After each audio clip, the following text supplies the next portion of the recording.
Hello, hello, hello. How are you guys doing? Oh, I pray that your day has been amazing. Looking forward to talking with you guys on tonight. This is another one of those times where I didn't necessarily have plans, but the Lord has been bombarding me all morning about this subject, and that's the reason why I decided to do another live. I did one yesterday. I believe that today is going to be a completion of yesterday's message. Yesterday, I had a lot of things in my head and in my heart that I wanted to say that I had kind of planned to discuss, but God took me in a completely different direction. And even today, He's not leading me back in that direction, but it was something that He started laying on my heart. And one of the things that I've learned is that what happens is a lot of us have layers and layers and layers and layers and layers of trauma. And that's the reason why we need layers and layers and layers and layers of deliverance. And as we, navigate through life, as we navigate through the storms or whatever we've been through, as we navigate through it all, we uncover different things about ourselves, different things about our past, and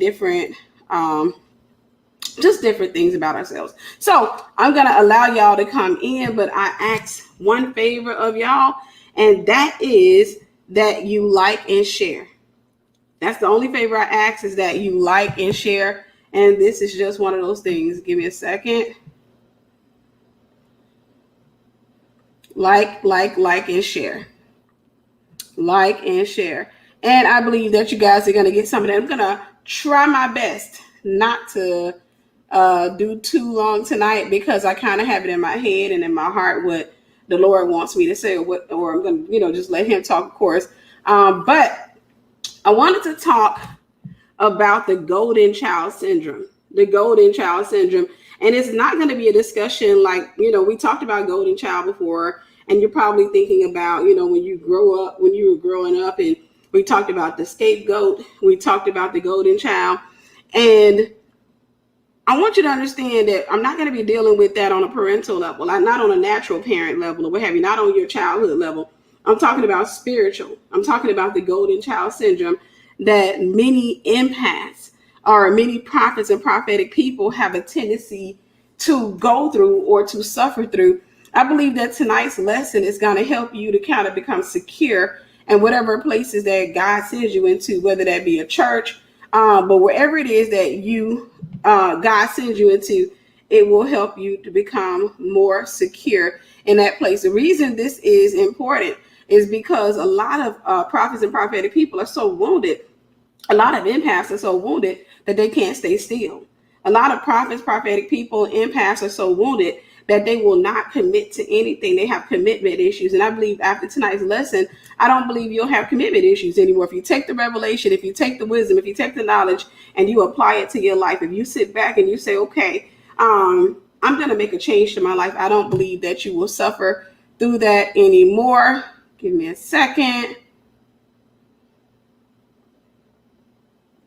All right. I don't believe that you'll suffer through that anymore. My brother pulled the plug on my mother, and now he is profiting on her death when he didn't do anything to help her the last weeks of her life. I'm going to tell you this. I'm going to tell you the best wisdom I can give you, because I know don't look at the money part. Don't look at the fact that he's profiting. Just celebrate her life. Gratitude will help you get through that. Just celebrate her life. I can tell you stories, and I won't go into that because I don't want to deviate from the lesson. But I will tell you, I've seen greed in my family, and I've seen people like that in my family, and it never works out in their favor. So forgive him. Be grateful. Just be grateful for your mother's life. Celebrate her life. Don't get caught up in family drama. Don't allow that, because that becomes a trend. That becomes a thing that happens at every funeral, after the death of every person. Don't let that graduate, end it with you. So forgive him. Let him enjoy whatever he think he's going to enjoy. It doesn't profit him. But don't reduce her life to her things or her possessions. Don't reduce her life, because it will keep you in a place of being hurt, and it'll keep you in a place of being wounded. Don't reduce her life down to that. Just celebrate her life. And that's something, honestly, it's very common. Believe it or not, that's actually very common. After the death of people, people have a tendency to act really crazy and they go to fighting over stuff. The best wisdom I can give you is when people fight over stuff, just be like, you know what, wrong with it, have it, and then forgive them. Worst thing you can do to a person. It's the best thing you can do for you. Worst thing you can do to a person. All right, I want to deal with this golden child syndrome. And the reason I wanted to deal with this is because I don't know if it was last night or this morning. It's probably this morning before I went to bed. The Lord started bombarding me with information. Hello, everybody. Hello, Pastor Vanessa. How are y'all? Thank you. Thank you. But the Lord started bombarding me with information about yesterday's teaching. It was almost like feedback or what have you. But he started bombarding me with information. And one of the things he showed me was that when I first, and you guys heard on yesterday, I shared my story about things that I had went through and what have you, and the revelation, the information, the knowledge I took from it, and how I got past it all. But what God showed me was when I first went into a church setting, when I first got saved, even though I was even though I was wounded, I had no sense of self. I had no sense of self. What I mean by sense of self, I had no sense of like you're called, you're anointed. I had no sense of that. The only thing I knew, I was trying to lead a normal life. I was just basically go to church and I'm just trying to get to know the Lord better. I'm super excited that, he would even want to save me or what have you. I was excited about the idea of being surrounded by people who were, mentally, spiritually, and emotionally healthy and all of that. That was it. That was the entirety of my excitement. As a matter of fact, when I first started going into church, I told you guys the story before, but I discovered after I started going to the church, my mother was like, "Oh, that's your great uncle, the pastor." I was like, "I didn't know that." So as it turned out, when I went up there to greet him, he was like, "Hey, niece," before I could even tell him, and I was like, "Oh," he was telling me that he was my great uncle. So it turned out that he's my dad, my paternal granddad's brother. He's my dad's uncle. So he's, second in line as an uncle, what have you. So he's my great uncle, what have you. So he knew who I was, what have you. And the thing about it was, I was wondering, don't remember ever having met them. But one of the things I kind of made sense of over time was that in a lot of cases, family members, my family has been divided for a long time. And he had to do what was right. And I don't blame him for his family. He had to pull away from all of the toxicity or what have you. So he had relationships with some of our family members. Like we had mutual connections. But for the most part, he didn't have a relationship with my parents. And eventually I found out why. Because my mother would always make this little comment about how, I remember we had asked to borrow some money to pay a light bill. And he said no. And I was like, well, yeah, he wasn't supposed to help you pay the light bill. So that's that. But I did not have an inflated sense of self. Instead, I went into that place with the only intention was to learn more about God and to have a good godly community around me. Because I was tired of being surrounded by broken people, toxic people, and everything. I was just wanting to have God all around me. So I was really excited about that. However, and I'm going to give you language to something that many of you are dealing with even right now. You've dealt with, or you're dealing with, or you may even begin to deal with. I'm going to give you language to that because this is something that God gave me language to. So remember I told you I had the traumatic event with the lady or what have you. And that traumatic event, one of the things I came to understand is that whenever a person is traumatized or wounded, and I said this on yesterday, it causes a swelling. It causes a swelling of their emotions. And also what covers the emotions, what tries to protect the emotions is pride.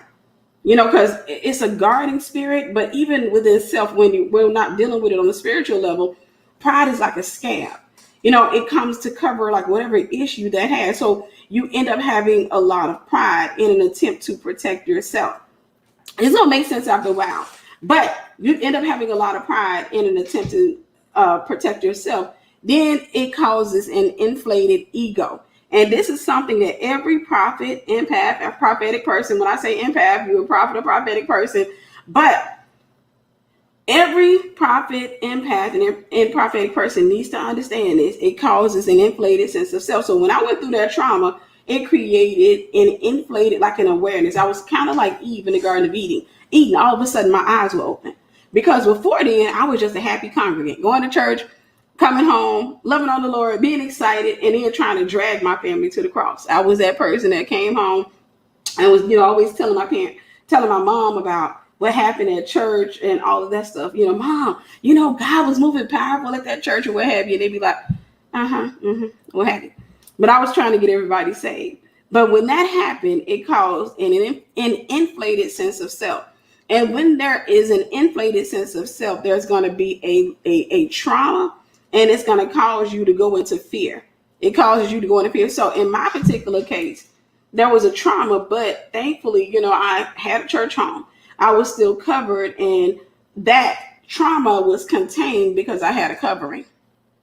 It's going to make sense after a while, but that trauma was contained because I had a covering. So it wasn't as bad as, like, when I talk about it, it may seem like I was just straight scared. That wasn't the case. I wasn't like that. It was just, I wanted to make sure I did everything right. Like I said, I used to bind myself with all my own rules. And even to this day, I'm always discovering rules that I'm having to deliver myself from that I bound myself with. So as long as I had a covering, I had a sense of safety. It wasn't until I got ready to move out of the state of Mississippi that it's like this inflated sense of self happened, that trauma, and I became extremely afraid of, okay, if people out here wilding out like that, if people out here crazy like that, then I don't want to go to nobody's church, and I started becoming, just really like, okay, my brother in Christ here is telling me that I'm anointed and let me say this, where I'm from, in Mississippi, we didn't have, I'm not going to say you don't have prophets there. I'm pretty sure there are a lot of prophets, but when I was growing up, you didn't come across many churches that dealt with prophets or anything like that. You just didn't have that. It was just regular religious churches. It was not the prophet, the apostle. I remember even the church I was going to, a prophet from California came into town, and we were so in awe. This man was walking around and prophesying to people. I remember I had convinced my little sister to come to church with me that Sunday, and I was really excited that she had came, and this man was walking around prophesying to people. And I remember he walked up to a woman and he said, "The Lord told me to give you $100." And thank you, Sister Danielle. God bless you. And when he said that, I remember my little sister looked at me and then she did this right here. And I just started laughing or what have you. But we were so bewildered. We were so amazed by the prophetic. We were just like in awe, looking like, wow, a real life prophet. Didn't even know those were still on the earth or what have you. So it wasn't one of those things back in the South where I came from, where you saw a whole lot of prophets and prophetic people, or at least an awareness of them. I'm confident there are a lot of prophets, apostles, pastors, teachers, and evangelists there, but you're only going to find the pastor highlighted.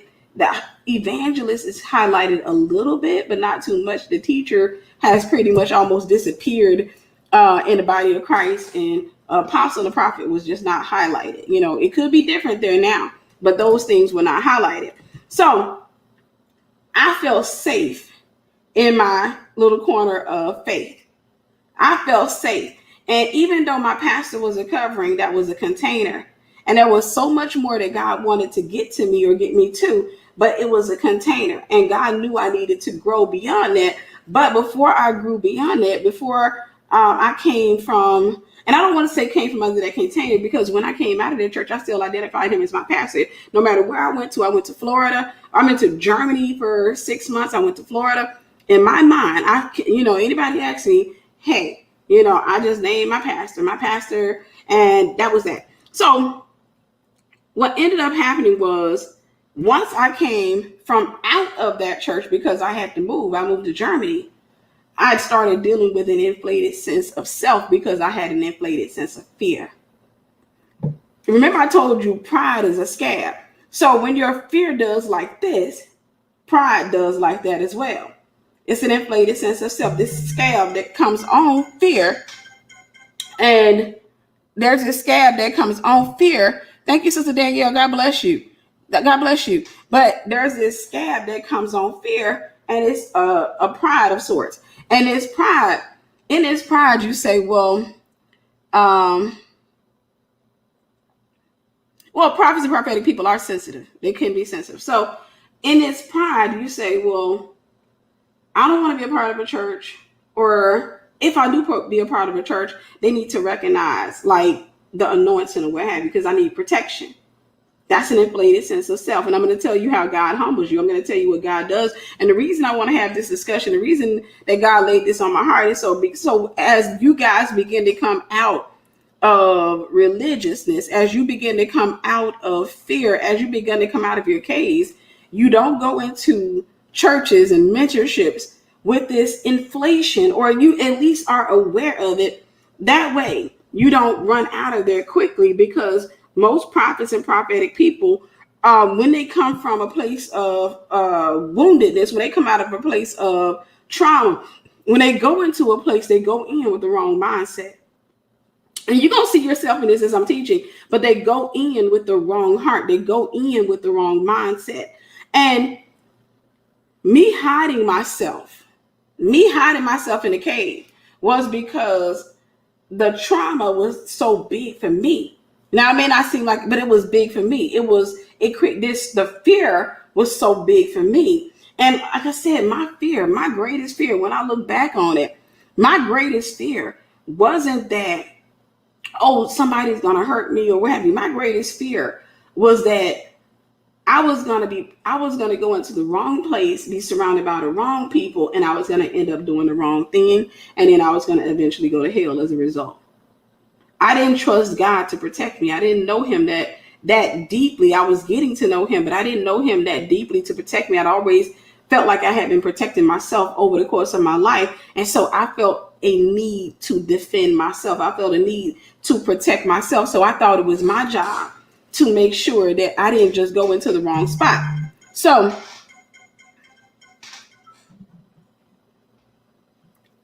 okay. Yes, Apostle Meadows is going to come out. Okay. Apostle Meadows is going to come on, guys. So we're going to get a treat. I'm really excited. But I had an inflated sense of self. So this is what happens to prophets and prophetic people. I found that whenever you come into church, whenever you go into a mentorship, a lot of times you're so traumatized, you're so wounded, that when you have an inflated sense of self, you have this thing. Maybe somebody told you that you were anointed. And I like to think of it this way. Think of a hospital. If you go to a hospital, you go in there and you're like, I've been shot. And they looking at you like you've been shot in the arm, but there are people in here that's been shot in the chest, shot in the stomach, shot in the head. But you look at how much blood you're losing. And so for you, you're like, okay, you looking at these people, they've been in here for a long time. This is how you look at church people when you first come out of it. They've been in church, they should have it all together. But why am I feel like I need attention. Like my wounds need a lot of attention. My hurt needs a lot of attention. My trauma, my pain, it needs a lot of attention. And consequently, when you go into a church, whenever you go into an establishment and you don't get that attention that you feel like you need, a lot of you end up leaving. Who am I talking to? A lot of you end up leaving. And the reason you leave is because, remember I told you, whenever you dealt with narcissism, whenever you dealt with narcissists, you become narcissistic. The inflated sense of self is narcissism. It doesn't mean that you're a narcissist. It just means that there is a lot of trauma there. And when there's a lot of trauma, there's a lot of expectation. And where there's a lot of expectation, there's going to be a hope deferred makes the heart sick. You're going to set yourself up for disappointment and hurt. So whenever you start going into a church, whenever you go into a mentorship, whatever it is that you join yourself to, many times when you're going up in there, you feel like, hey, I need to talk to somebody. I'm telling you, because I've seen this in my own mentorships. I don't feel like I want to be under this woman. I know you got these little groups, these small groups in the program, and you got a leader over me. I don't need all of that, Tiffany. I need to talk to you. I need to talk to you because I need you to know who I am. I need you to know what I've been through, because you can help me to identify the anointing on my life. And it almost, in a sense, you kind of feel like you need security around you. You feel like I need you to cover me. I need this. It's almost like you feel like you need an entourage. What is that? That's narcissism. Think no higher than yourself than you ought to. in that moment is because you're wounded. You've been around a narcissist your entire life or for many years. And so consequently, you become narcissistic. You have an inflated sense of self and a great sense of fear. There's this big fear around you that, hey, if I don't let you know who I am, if I don't let you know what I've gone through, if you don't know that, then you're not going to know how to cover me. You're not going to know how to protect me. You're not going to know how to deal with me. And then what ends up happening is you go into a place, and God is strategic. What I love about God, God is strategic. Now, he kept me in a cave, and well, he allowed me to stay in the cave until that swelling went down. But that swelling in my ego, I had to study that swelling, that fear had to go down. But I've seen people come out of the caves and come out of hiding, and many times they have that inflated sense of self. And with that inflated sense of self, a lot of times what they do is they come into a place, like they come into a ministry, they come into a church, and they have that. They say, well, I need to talk to the pastor. No, you need to go sit down in the congregation. You need to go sit down. In order for that swelling to go down, you need to go sit around people who are like you, and you need to stop thinking that you're more wounded than they are. I know I'm talking to somebody. You may not acknowledge it, but you have to stop thinking that you need specialized attention. You don't need a specialist. You don't need somebody that's going to talk to you, because even after talking to you, understand this, even after talking to you, there's nothing special that they have to do for you. The swelling just needs to go down. And the swelling goes down, the swelling, when it goes down, is called humility. That's all it is. When the swelling goes down, is you humbling yourself, but it's the word of God that humbles you. God has to get the word in you. He has to get you surrounded by a community of like-minded people, of healed people, of people that are healing. He has to get you surrounded by people. And a lot of times when you're in that type of setting, you're not going to want to sit still, because you keep thinking, well, you don't know this, you don't know my story. I've been going to this church for this long. I've been going here for 5 months and nobody knows my story. So you're going to consequently get up and you're going to run from church to church to church to church, from mentorship to mentorship, because in that moment, what you're experiencing is an inflated sense of self. What you're experiencing is an inflated sense of self. What you're experiencing is the result of the trauma. And I want to say this, it's not going to go down just because you are sitting still. You literally have to study in order for that trauma to come down. You have to get the word in you in order for that trauma to come down. Not only that, you need to get around like-minded people, people who are anointed, people who are not giving you the attention that you want. That's how God humbles you. You're not going to get the attention that you want. You're not going to get the specialized care that you want, because it's not needed. God is not looking for you to go find a hero in people. This is what keeps you the empath dependent on Jezebel, is that you're always looking for people to rescue you, because you haven't picked up your authority yet. And what God's trying to do is to get you to pick up your authority and begin to walk in it, but you want other people to take that journey for you.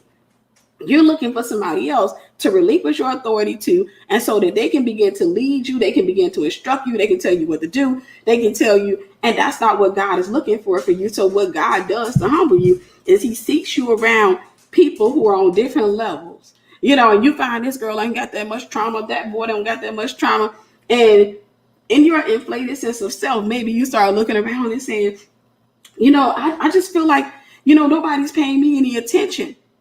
And what God is doing, he sits you just there. You have to sit right there. And you have to hear me when I say this. This is what the word says. You have to humble yourself. You have to humble yourself. What does that mean?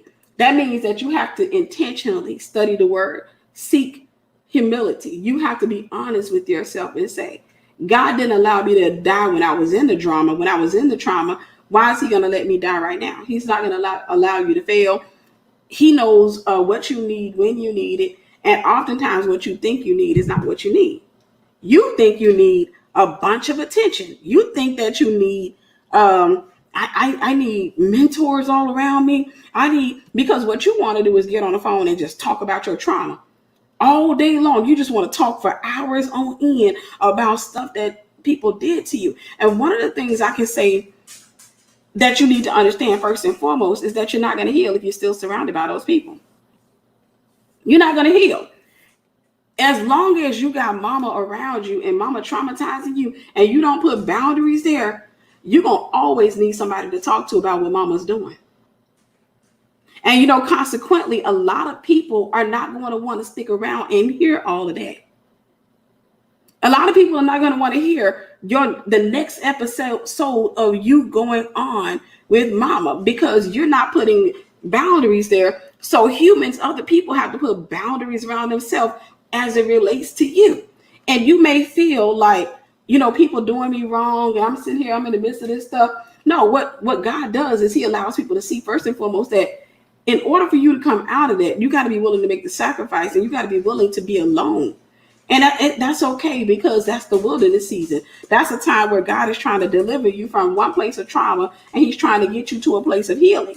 But you can't heal if you're still around the drama. And remember, when you come out of from around narcissists and narcissistic people, you're going to be narcissistic. It's like a person who's been shot, a person who's been stabbed, a person who's sick. They require a lot of attention. Please let that set in. When you're sick, when you're hurt, when you're traumatized, you require a lot of attention. And when you get around people, what you're doing is you're being very demanding of their attention. I got a mentorship program. And if somebody comes in there, and a lot of the people are going through, a lot of the women, they've gone through their fair share, what have you. But, you can see people, they're in the healing stages, meaning the drama, all of that stuff is going down. Then you have some people who are a little bit, but the more traumatized the person is, the more hurt they are, the more fresh a wound is. And when I say fresh, I'm not talking about it just happened yesterday. Some of y'all got fresh wounds from 10 years ago because you have not pulled yourself out of the situations that traumatized you. You still surrounded by the people that hurt you. You still listening to the same old crap, or maybe you just have not chosen to forgive. But the fresher the wound is, the more inflated the fear, the trauma, and then that's going to be an inflated sense of pride.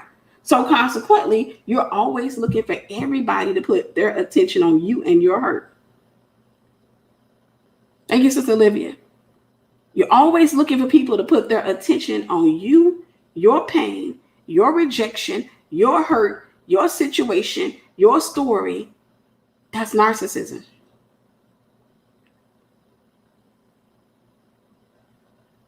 Right. And so that's trauma. When you say I fear being love bombed, that's the inflated sense of self.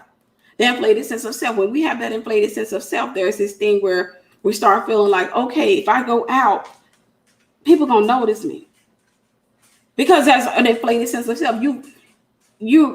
The covering, the church, the leadership is when I was in my church, even though I got traumatized, not in my church, but outside of the church, I was still under covering, in that I didn't experience the trauma like I did when I came out.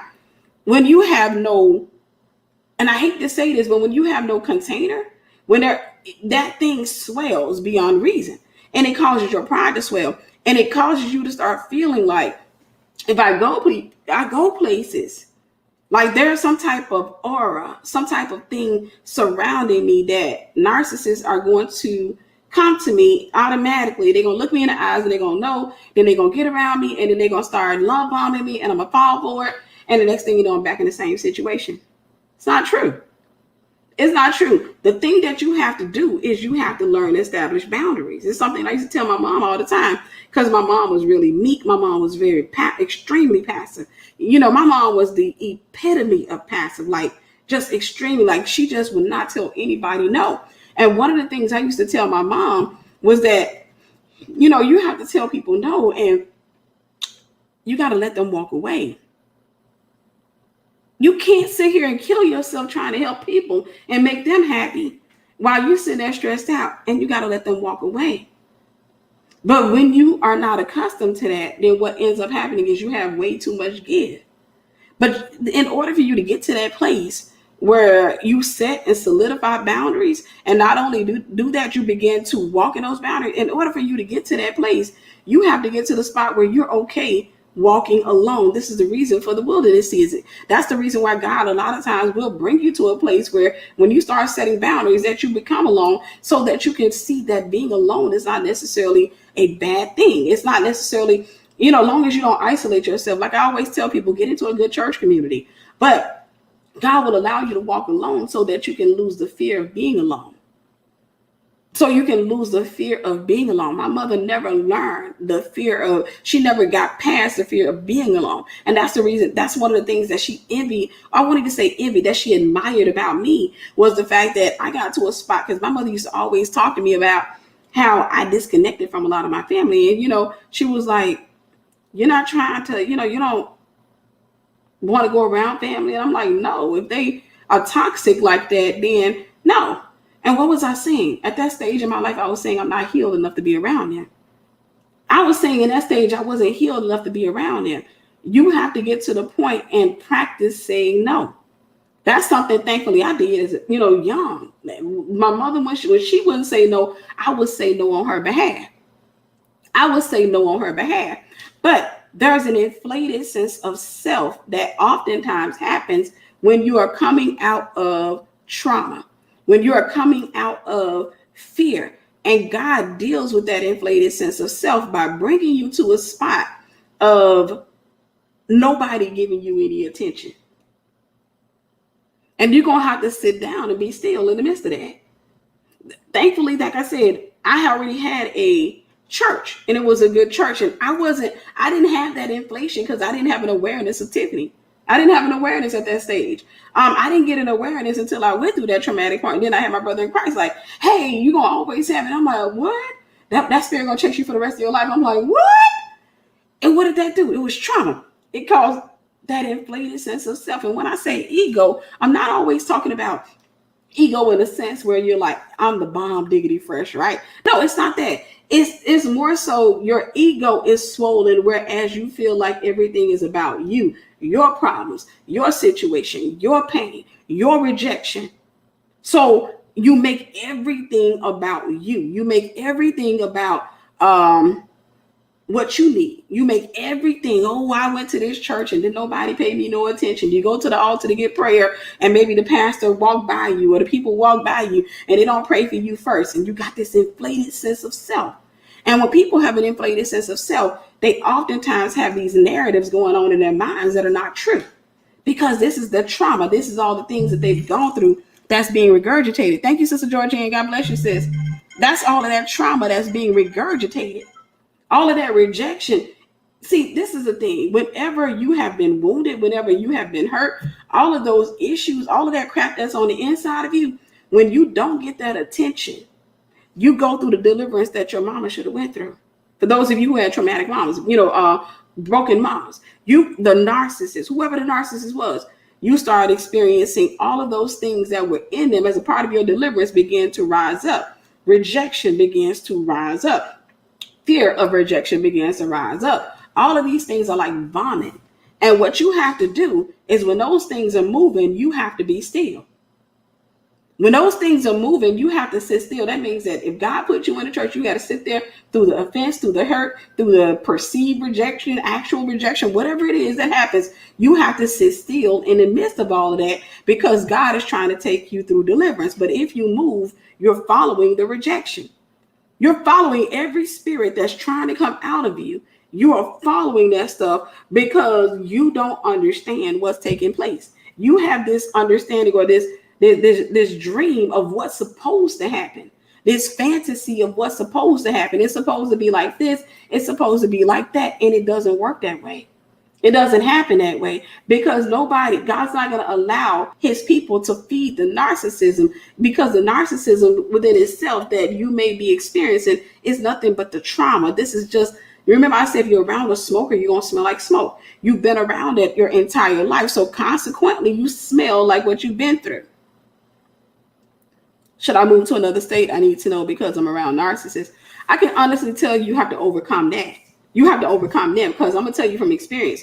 Doesn't matter where you go to. It's a spiritual thing. The war is not against flesh and blood, but against powers and principalities and the rulers of this dark world, the spiritual wickedness in high places. That means what you don't overcome, that spirit that you don't overcome, it'll find you in the next state. No matter where you go, that spirit, no matter where you go, you will have to battle that spirit until you overcome it. Until you get to the point where you learn to stand there and look in his face and say, no, I'm not doing that. No, and you learn to be alone and you become okay with being alone because that's the threat that the enemy uses against the empath, against the creative, the prophet. This is what the enemy uses, is okay, you're not going to have family anymore. If you tell the matriarch of your family, no, if you do this, you're not going to have family anymore. You're not going to have friends anymore. Because if you start walking in your healing, you start walking in your deliverance, and then you mess around and step into your anointing, then these people they're going to fall away from you. And when you start testing it, you start noticing that, hey, people are not texting me or calling me like they used to. That is a spot of transition. You are transitioning from Egypt to the promised land. There's a wilderness in the midst of that. The wilderness is designed to help the swelling go down. The wilderness is designed to get all of that narcissism out of you that you've been through. Most people don't endure the wilderness because what you have a tendency to do is you're going to find somebody who's narcissistic, somebody who's broken, and you're going to try to bring them with you. Consequently, they're going to keep reminding you of the stuff that you've gone through, or they'll keep taking you through it. They're going to keep taking you in circles until you finally make that ultimate sacrifice. The ultimate sacrifice is you're having to give up who you want to be to become who God designed you to be. Are y'all hearing me? You're having to give up who you want to be to become who God wants you to be, or who God desired you to be. And that's not fun, because the ultimate sacrifice, the greatest sacrifice that you'll ever have to give is not family, it's self. You are the weapon that the enemy tries to use against you. You have to overcome self. You got to overcome your hurt. You got to overcome your rejection. You have to overcome your pride. You have to overcome every ism in society. You have to overcome self. And as long as you don't overcome self, you're going to be narcissistic in nature. And consequently, you're going to know that you're a good person. You're going to know that you got an anointing. But then you're going to also know that nobody wants to be around you like that. Or the people that are getting around you tend to be a little bit on the toxic side. Give me a second.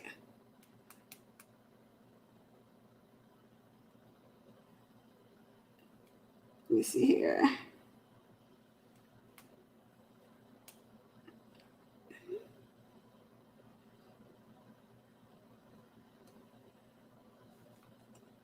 All right, that's in now. Let's see here. Y'all are excited. Apostle Meadows is going to come on here and give us some insight. All right. Okay. But you're going to know, you're going to find yourself surrounded by the type of people that you don't want to become.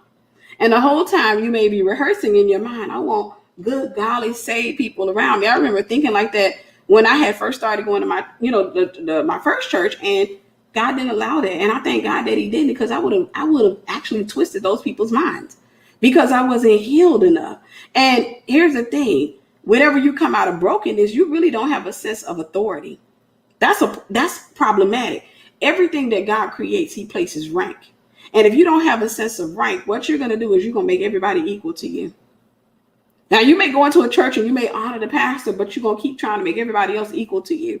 And when you don't have a sense of rank, what's going to happen is you won't stay put. You won't stay in a place where you're covered. You won't stay in a place where you can receive a pouring, because you're always trying to become familiar with people. That is you coming out of traumatic events. That's you coming out of trauma. That's you coming out of a narcissistic background. Again, you are narcissistic in nature at that stage in your life. So there's stages to this. But God will oftentimes isolate you. When I say isolate, I'm not talking about completely pull you away from the human race. But I do mean that God will oftentimes not give you the company that you want. He'll call you out of the company that you're accustomed to having, but he won't necessarily give you the company that you want. Or he'll allow you to have relationships, but you honor everybody, but you don't sit under an abusive leader. And you have to know if it's abuse or not. Because hear me when I say this, when it comes to if you have a wounded sense of self, everything, like if you come out of abuse, everything's gonna look like abuse. Now, I'm not saying that to negate your experience, because maybe you do, because people have a tendency who attract narcissists will attract narcissistic leaders or what have you. But if you know for a fact that you're being abused, then you come out of that situation. You still show honor, but you come out of the situation. You always remember that you're showing honor to the office and not necessarily the person, but you want to make sure that you show honor, but you come out of the situation. But one of the things is, it's almost like women. If a woman has dealt with any type of sexual trauma, men have to be very careful until she heals. Because anything that a man does, she can misinterpret it.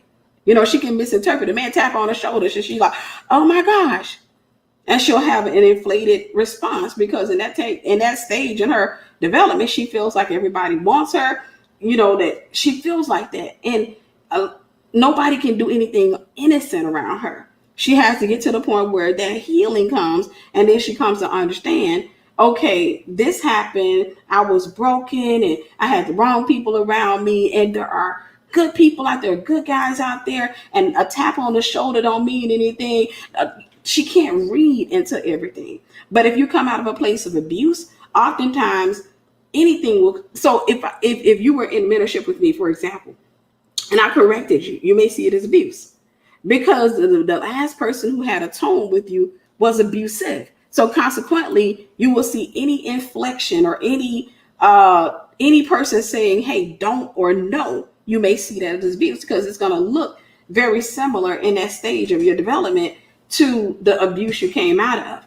But you can know the difference between the two based on when it comes to abuse. Abuse is all centered around the abuser getting what they want. When you're dealing with correction, it's really about you. It's about making you into a better person. And when you're dealing with abuse, the person is going to be benefiting. They're tearing you down so they can lift themselves up. They're tearing you down. But when you're dealing with correction is all about, hey, making you into a better person, and you won't find that you're on punishment. Like if somebody corrects you, they're gonna still say hey to you the next day and say, "Hey, how you doing? You look gorgeous," or what have you. But when it's abuse, thank you, Sugar Claus, God bless you. When it's abuse, there's gonna probably be an extended punishment. I mean, I'm not speaking to you. They'll do different things. And when you come out of a place of trauma, you're not going to know the difference initially. And that's the reason why God gives us community, so we can start learning. Or what have you? Me having come out of a lot of abuse, I had to learn.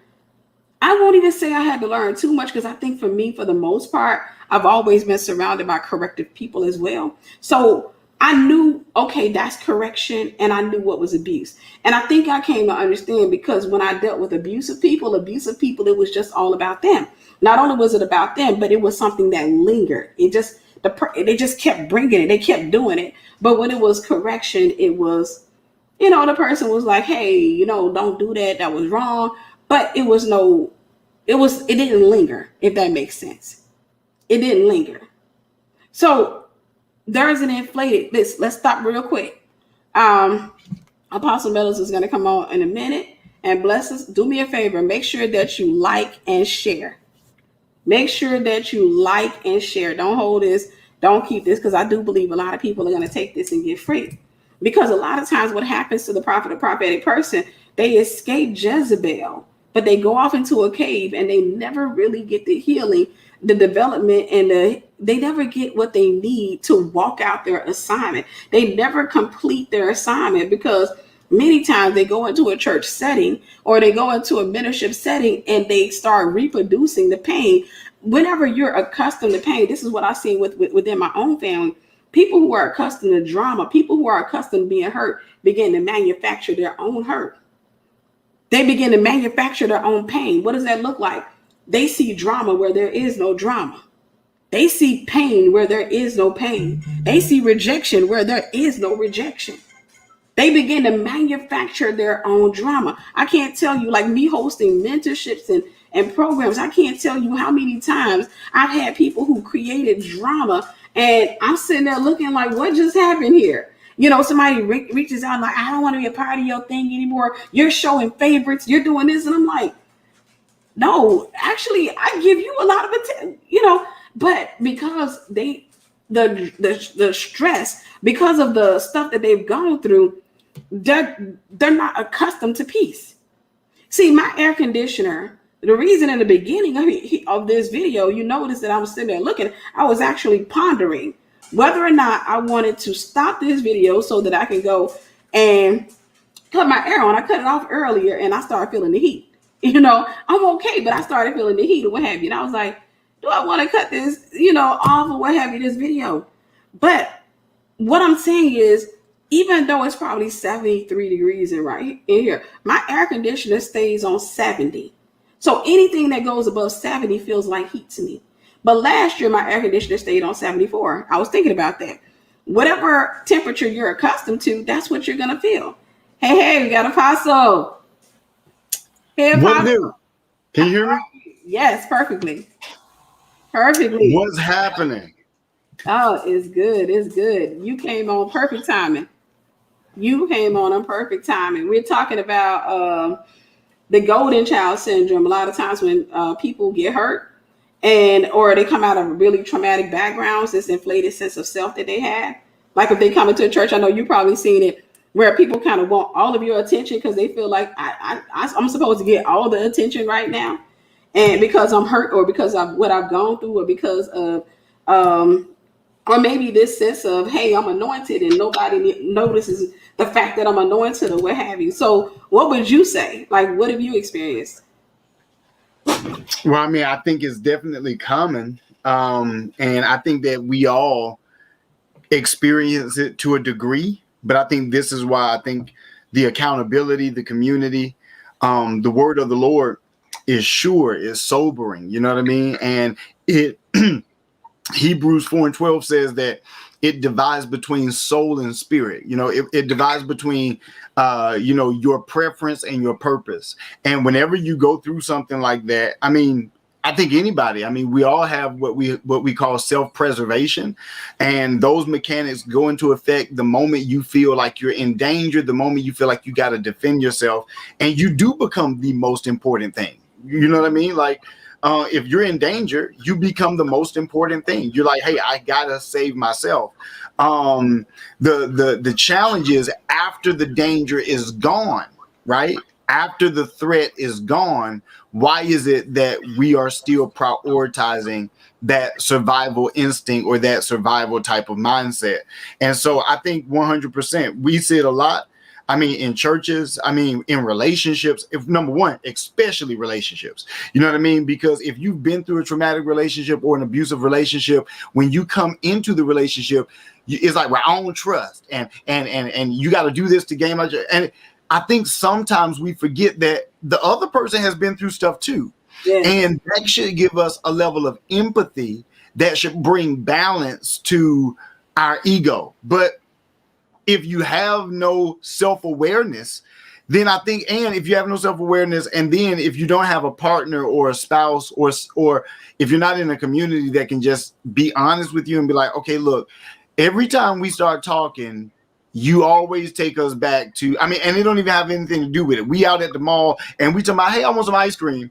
You know, when they abused me, it was ice cream in the refrigerator when they abused me. And it's like, wait, this ain't got nothing to do with that. You know what I mean? And you have to be with people while they relive their trauma again and again. And now some stuff, Tiff, is, yes, like some stuff needs healing and deliverance and stuff. But if we done prayed for you and you done been to the altar and you still want to talk about it, I think that you may need to get either some clinical, some professional.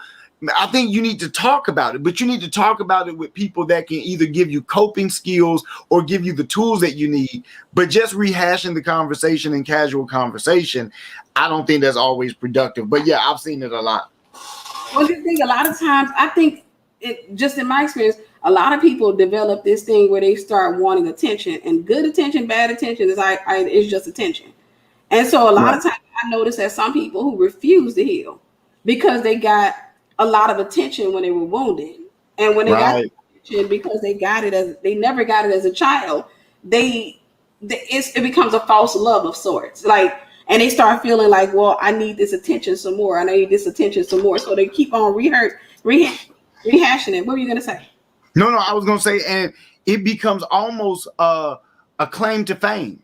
You know, in a social media culture where you can monetize misery, and your trauma can become, your product.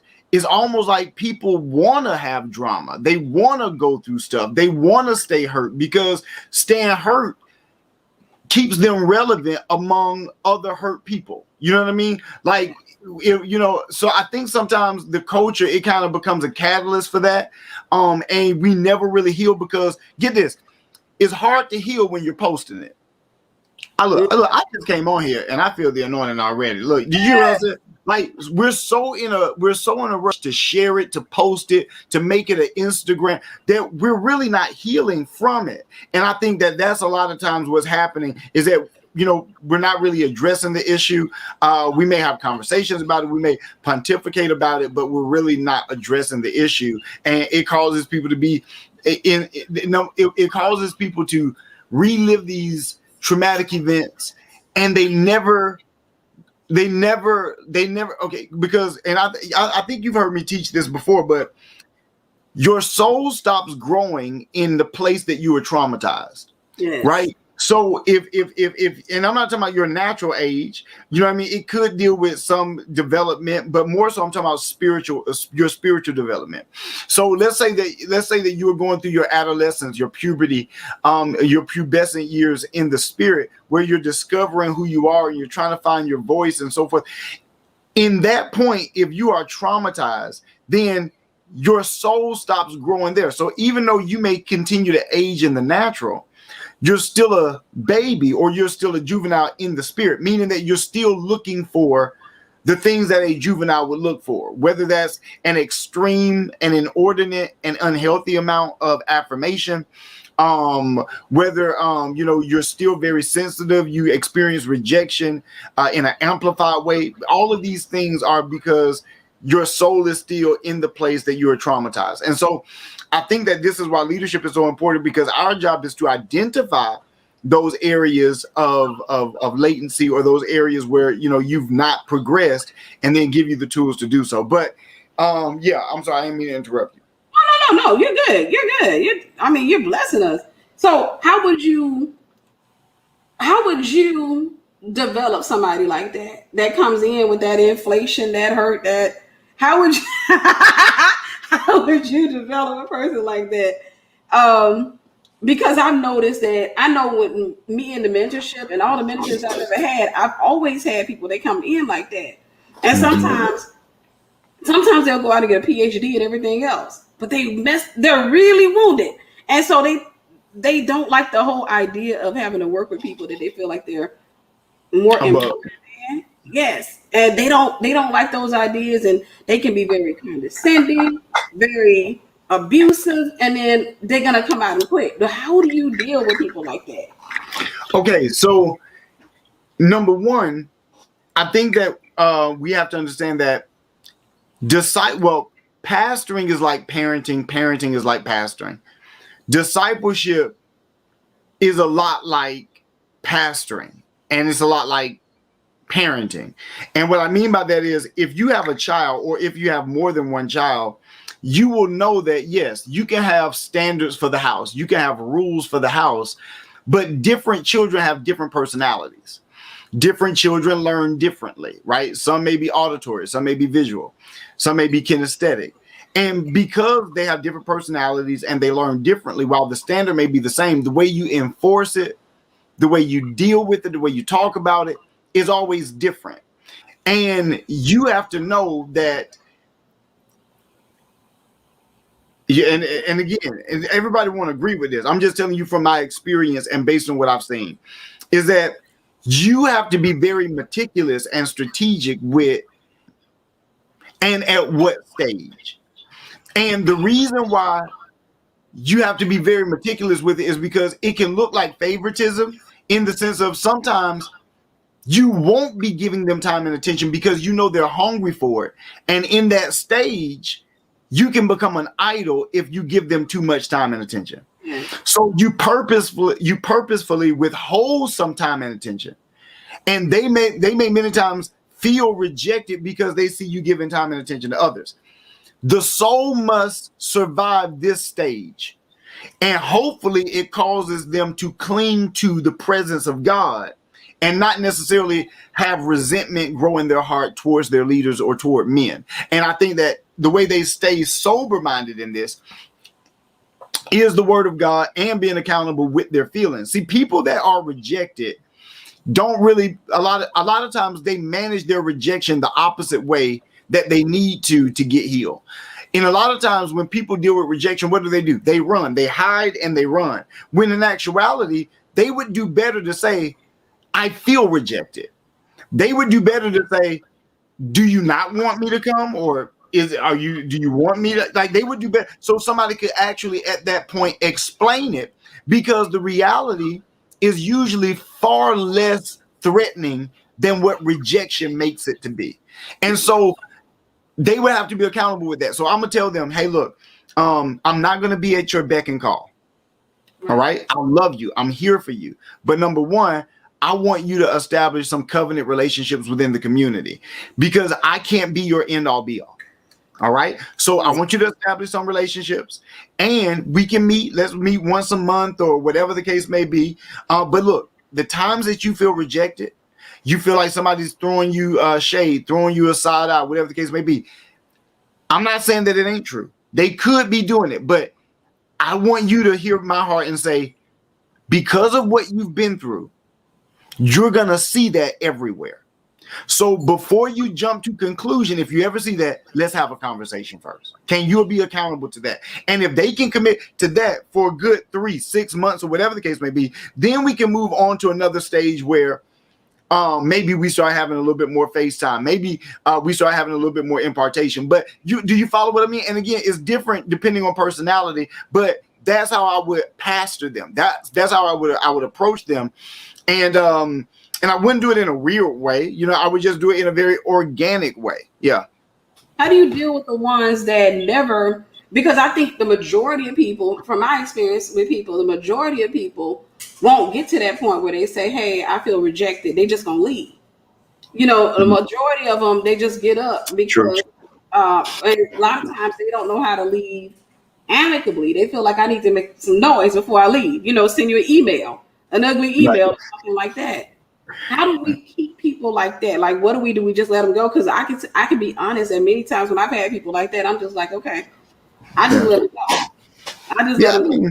Yeah, I mean, it depends. It depends on how much hell they're wrecking. Wreaking havoc. Like if they're uprooting quality, sober-minded, core members and stuff like that, then yeah, you may have to openly rebuke them. You may have to, excuse me, I told you. It started to set in. I ate and it was like barbecue. It was good. But I do think you just have to have a conversation and let them know, look, I know where you come from. I know who you are. I know your potential, both good and bad. And I know you are a talker, like to talk. And so I just need you to understand that we won't tolerate you sowing discord, division, all that different kind of stuff. And so for me, Tiff, I usually do a bit of I try to be one step ahead of the enemy.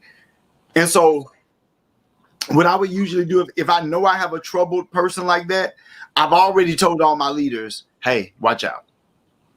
Watch out, because I already know that they may do something crazy, say something crazy, claim that I did something or whatever the case may be. So I'll always usually alert. But the communication, number one, is got to be the key. You know what I mean? Me just communicating what my expectations are and things like that. But at the end of the day, if they do something that is unbecoming or they do something that's threatening of the ministry, I'm gonna have to rebuke them. Yeah. When you say you find, I think for me, I see that some of the most anointed people never really walk out their potential because they never heal. They never feel enough to heal. And I think I can say for myself that many times it can be really disheartening to me when I come across somebody who has so much potential, but they're so determined to just create this drama where there is no drama.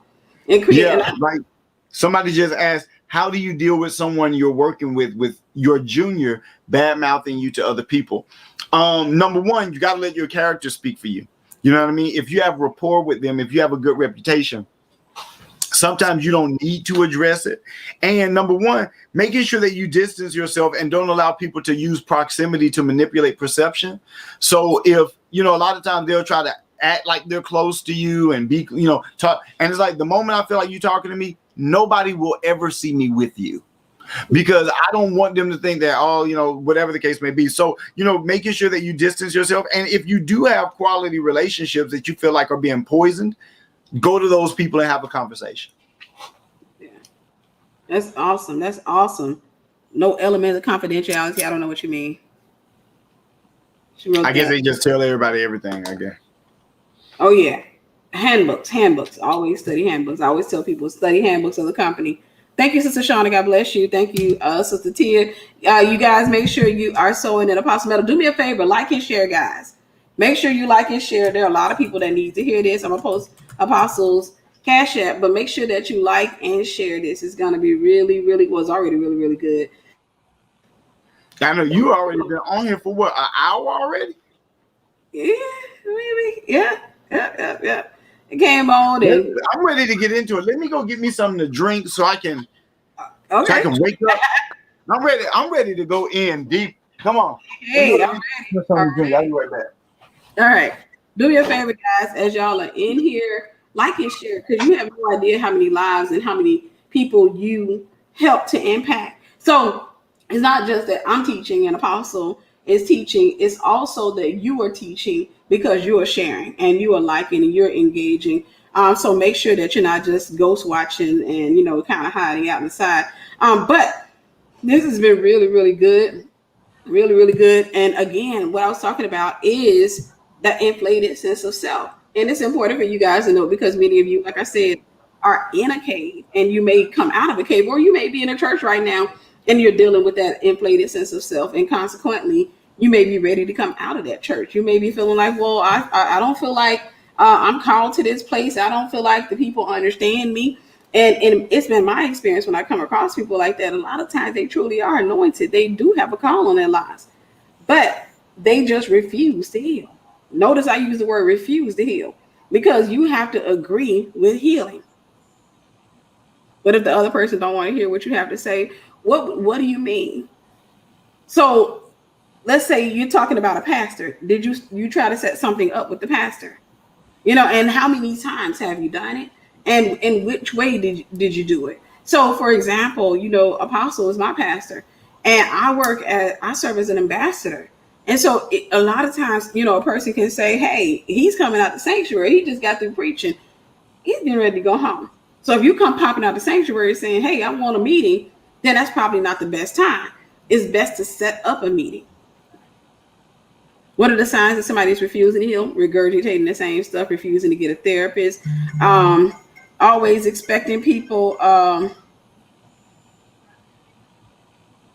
me a second. Always expecting people to give time to them. Give me a second. Always expecting people to give time to them, give time to their problems. Yes. Always expecting. Hey. Somebody. I grabbed me some caffeine and look at these. See, look at that. Now, if I even try, I'm gonna get an extra chin. I got me some hot goldfish. They're really, really good.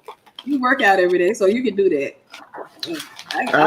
I got to work out in the morning. I worked out this morning. I got to work out in the morning. So yeah, that's what happens. I think that's one conversation I want to have with the Lord. Like, why men their metabolism is like women? Our metabolism be all over the place. So, what are we talking about? Somebody asked a question. I think, how do you? Oh, well, here's another question. How do you stop being passive aggressive? How do you stop being passive aggressive? Yeah, Sister Amy asked that question. How do you stop being passive aggressive? And somebody else asked the question you may want to answer. I'm trying to go back up to it. What are the signs that someone is refusing to heal? I was answering that one. Okay, so those two I love. I love. What was that first one you said? How do you stop being passive aggressive? By practicing the discipline of being direct. You have to say how you feel within the time span of the feeling. Because if you don't do it, I think it was called, I think John Maxwell called it the law of diminishing intent. The longer it takes for you to do what you know you should do, the least likely it is you will ever do it. And so when you know you need to do something, you have to do it at that moment, or you're probably not going to do it. So you got to practice the discipline of being direct. And then get this, disarm people. Disarm people. If you're going to tell the truth, disarm people with your vulnerability.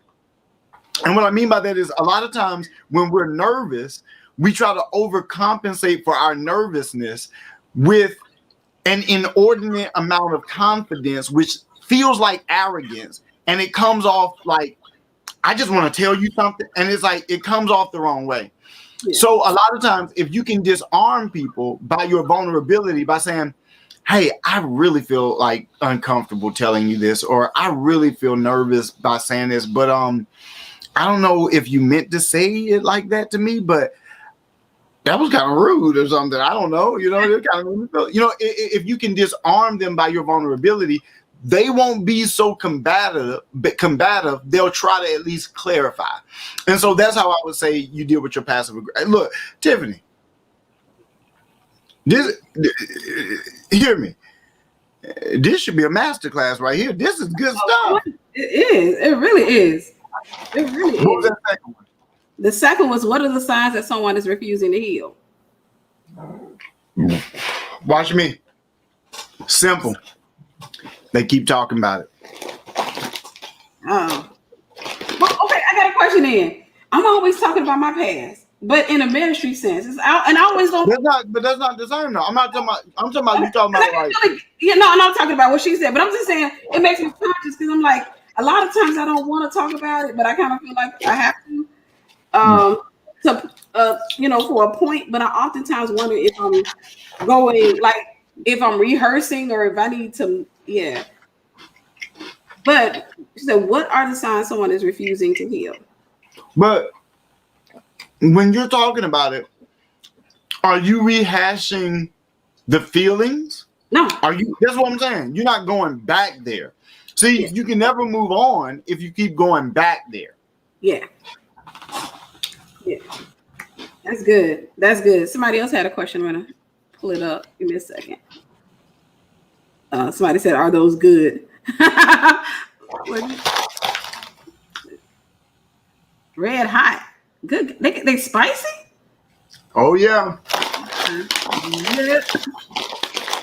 They are wonderful.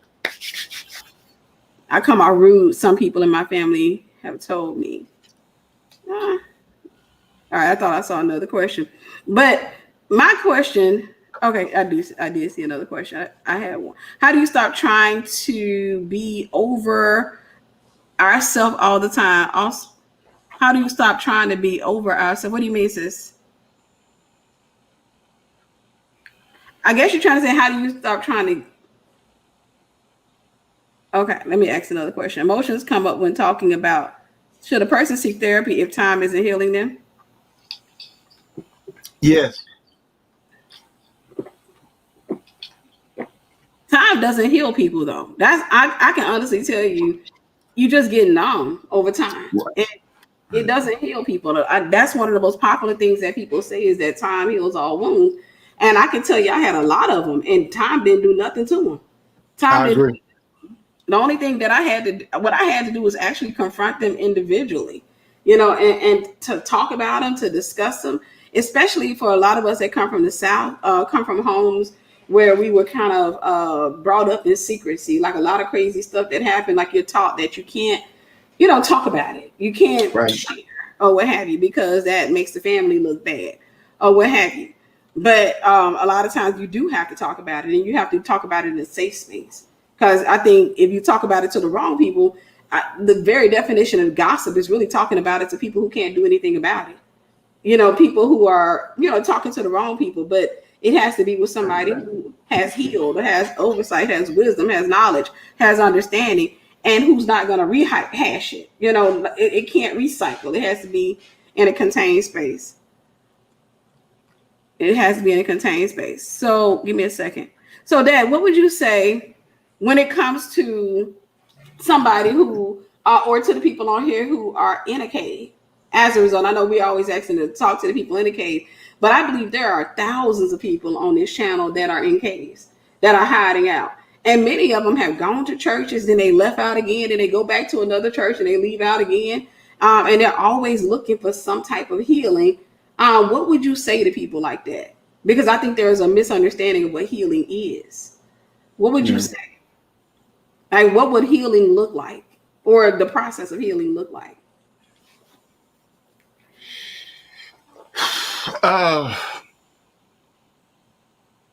If I have cancer, if I have if I need to have like an organ transplant or whatever the case may be, I got to go into the hospital. I got to go into anesthesia. They got to cut me open. They got to do their surgery. They got to sew me back up. Now, hopefully I don't die in the surgery. Let's say I wake up from the anesthesia and they say the operation was successful. How do I feel? Terrible. Can I get up? Can I get out of bed? Can I start running and jumping? Hear me. I just heard the greatest news of my life. I can't celebrate. And I think sometimes we think healing looks like the moment we're healed, you know what I mean? Like we jumping and we dance. And it's like, no, it's not like that. It's like you may heal and hear me. The healing and recovery is not the same. And I think that sometimes we want to be healed and automatically recover when the recovery takes time. And get this, God gives us grace for that. And I think sometimes we don't give ourselves grace for that. So I would say that sometimes that, what does healing look like? I think that we have to look at it in stages. Number one, it looks like surgery. It looks like resetting the bones. And many times that hurts worse than the trauma. Oh, that's good. That's good. That's good.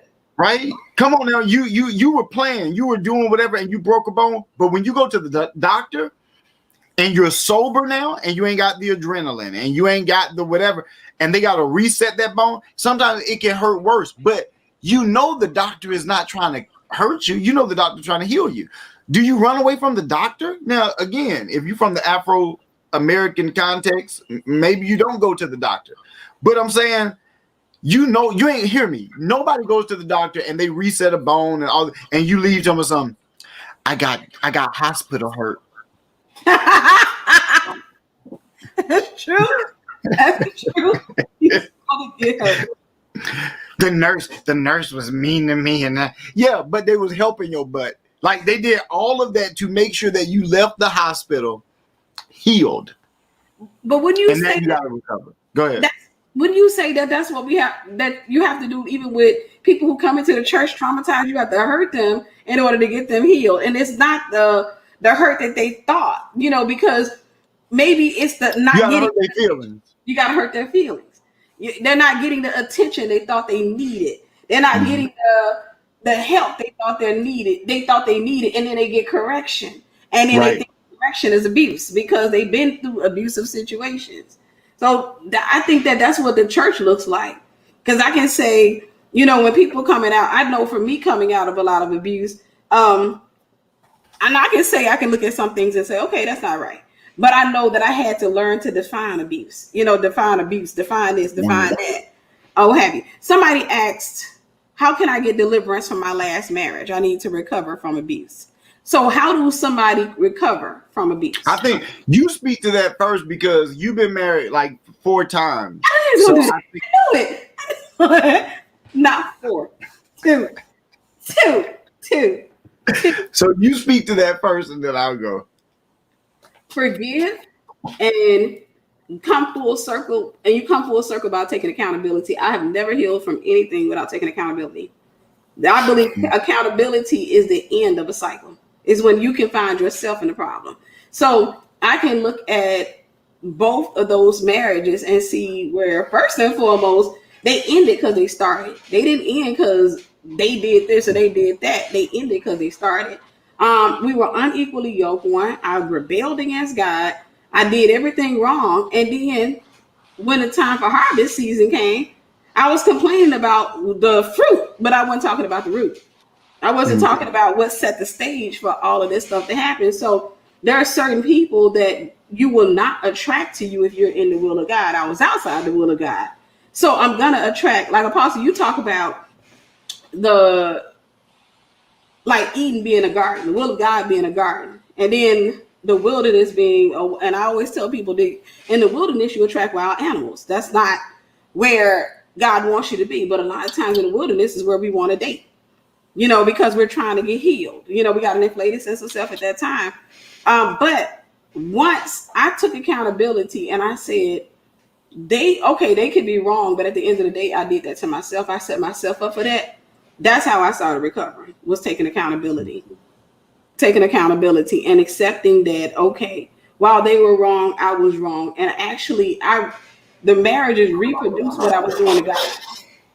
So I put God behind, and I ended up being married where I was being put behind. So I got a chance to experience it. So I learned from those situations that the word of God is true. So I always say this, take the revelation out of it. What is the message that God is trying to get to you, even in the midst of all of that? If you look at it and take accountability, I can guarantee you'll find yourself in the equation. And that's where the healing comes, is when you can look at the equation and find you. When the mirror comes back around, when you get all the way to the end of that circle and it gets back to you and you can look at your reflection, then you can look at the other people and say, you know what, you didn't even do anything wrong to me. You did. I needed that, because if it wasn't you, it would have been somebody else. Because I was outside the will of God. It was going to happen. As long as I was outside the will of God, it was going to happen. You just so happen to be the person that did it. But taking accountability. And I think that once you get to your reflection, you're good. You can move on from that. But if you don't, and you keep saying, he hit me, he cheated on me, he dogged me, those are facts, but you haven't gotten to the truth. The truth is what the root of it. The facts of what grew up in the surface, but you haven't gotten to the root to say, hey, I put him before God. I sinned, and we had a sexual relationship outside of God's will. Right. You're not getting to the root of it. You're not talking about those things, and consequently, you'll do it again and again and again. But true deliverance comes when you look at it and say, "Hey, listen, I did wrong. So if I put sweets on the floor, I'm going to attract ants and roaches and rats." Right. What would you say, Dad? No, I mean, I don't have anything to add to that. I think that you summed it up perfectly. I think that everything that you said was not just, hearsay, is based on, experience and wisdom.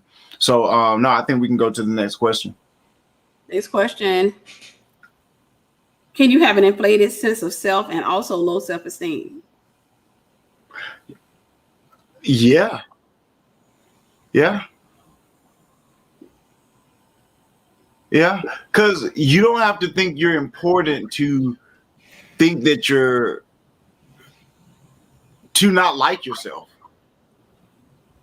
Right? You can think that you're important and not, I know I literally have a perfect person in my mind. And this particular person literally is a genius, but they have certain physical either features or deformities that causes them to feel bad about their physical appearance, not be around people, be socially awkward, not like themselves, and all this different stuff. But they are genius and they have a phenomenal job, make six figures, but they absolutely hate their body image. They hate themselves. They don't like to look in the mirror. And so can you have, and get this, when if you ever do sit down with them and talk with them, they're one of the most arrogant people you ever be around. And you're thinking, how could you be so arrogant? And at the same time, you're so self-conscious about blah, blah, blah. And it's just that they know how, smart they are and all the different kind of stuff. But they also know that based on whatever, society would be hard. It would be hard for society to accept them. So they do have still a level of low self-esteem. So, I mean, I think about anybody that's made, we have really important people, whether it's politicians or even in the arts and entertainment sector, but they're not what we would consider or what the mainstream would consider attractive or whatever. I'm sure they deal with low self-esteem and whatever the case may be, but they're still great in their field. So can you deal with both of them? 100%.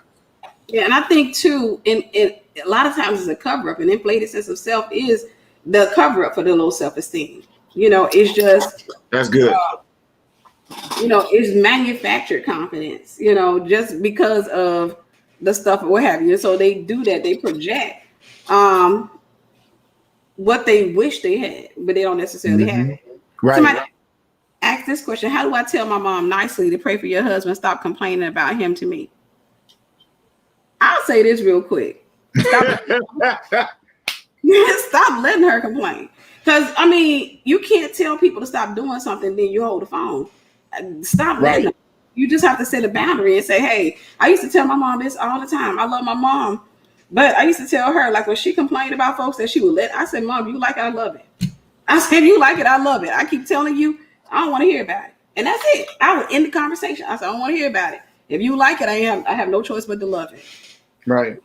You like it, I have no choice but to love it. I want, and I know you got questions. This is one thing that's been bothering me. I want to ask you this, and I want you to give me some advice, and I want us to talk through this. And you tell me, am I being a certain type of way? Okay. All right. Number one, and let me just say this on the offset, it's already hard for me to celebrate people sometimes, because especially if I know they are already arrogant, because I feel like my celebration is just going to amplify their arrogance. So a lot of times when I see that a person is either prideful or arrogant, they could have a genuine reason to celebrate. Got a new job, having a baby, whatever the case may be.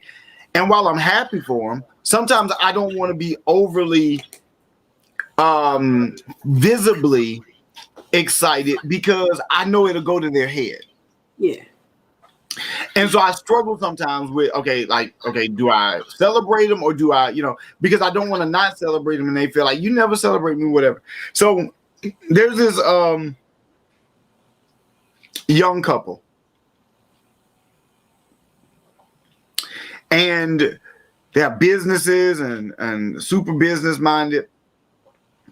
But every time I talk to them, it's literally, and again, I have to check myself, like, is it me? But it literally sounds just like, man, let me tell you something, man. You know what I mean?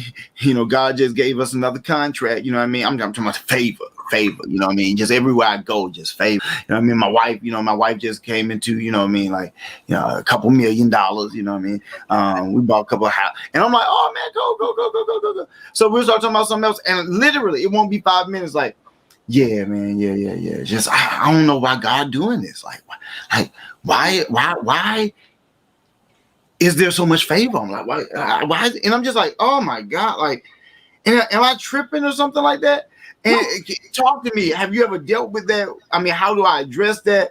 I mean, because I don't want to be like, hey, bro, it really seems like, hey, sis, it really seems like you're doing the most. Like, I don't know. So talk to me about that. Me, when I deal with people like that, I always go to the heart, because it's like this force. What they're trying to do is impress you, because if I impress him or what have you, I get past the impression part and I say, well, how are you doing?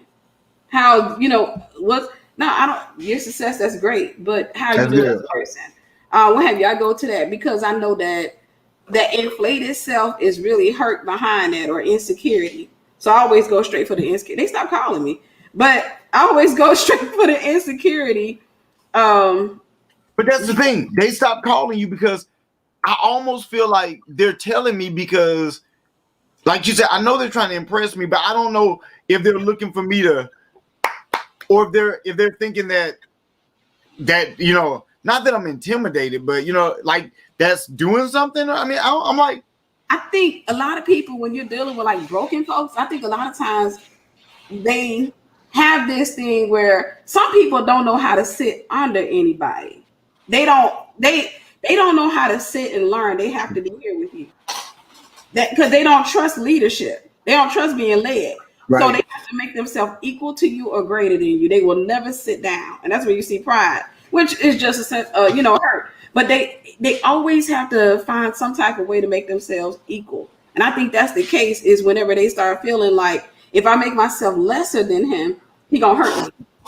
Hmm. He's gonna hurt me. He's gonna do this. But if I show I have all of these, I got all these accomplishments, I got all these great things going for me, then I can't be hurt because I want to place myself where a lot of times a place of hey, we here. They want to be comrades and peers rather than Come sitting on. learning.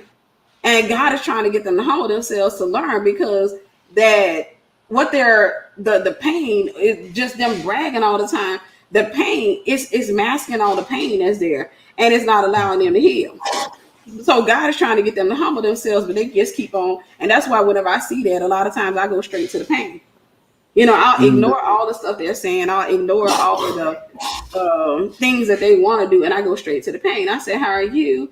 So tell me about yourself. Tell me about your childhood. How did you get to this space, or what have you? And then you'll find them. A lot of times they start getting choked up. They get off the phone, or what have you, because they are so afraid of being vulnerable. And I Yeah. found in my case, one of the things for me to get healed was I had to be vulnerable. And I ain't gonna lie to you, I don't like it. Not one bit. Think about it. If you get surgery, you got to be vulnerable. Number one, you got to put on that little hospital gown. Yep. And then you got to get anesthesia done and go to sleep when your body is just.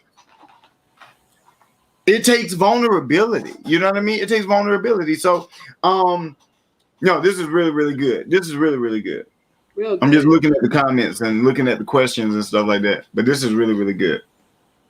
Yeah, I know for myself, and I know I'm speaking to somebody on here, but you have to be vulnerable.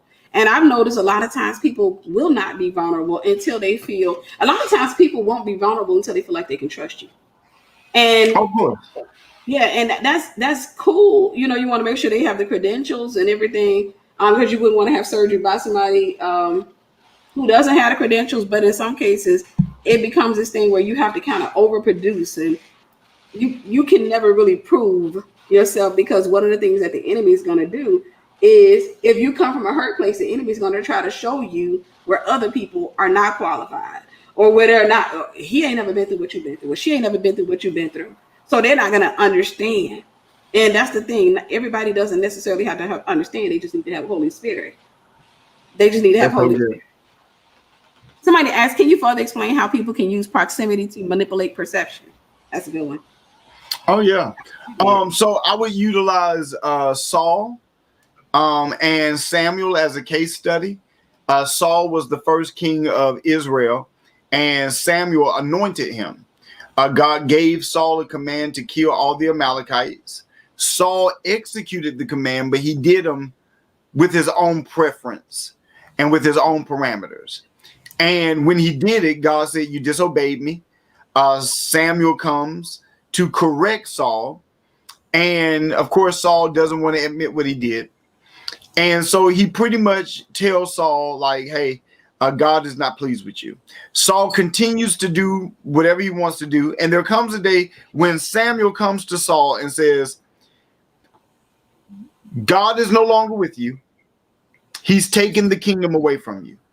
When Samuel is about to leave, the scripture says that Saul reached for his garment and rent his garment, or ripped his garment, ripped his mantle. And Samuel said, as a prophet, the same way you just ripped my mantle, God just ripped the kingdom of Israel from you, right? In that discourse, I think it's 1 Samuel 15, 1 Samuel 16. In that discourse, Saul says this to Samuel. Okay, I get it. God is no longer with me. He took the kingdom away. But do you mind letting the people see you with me one more time?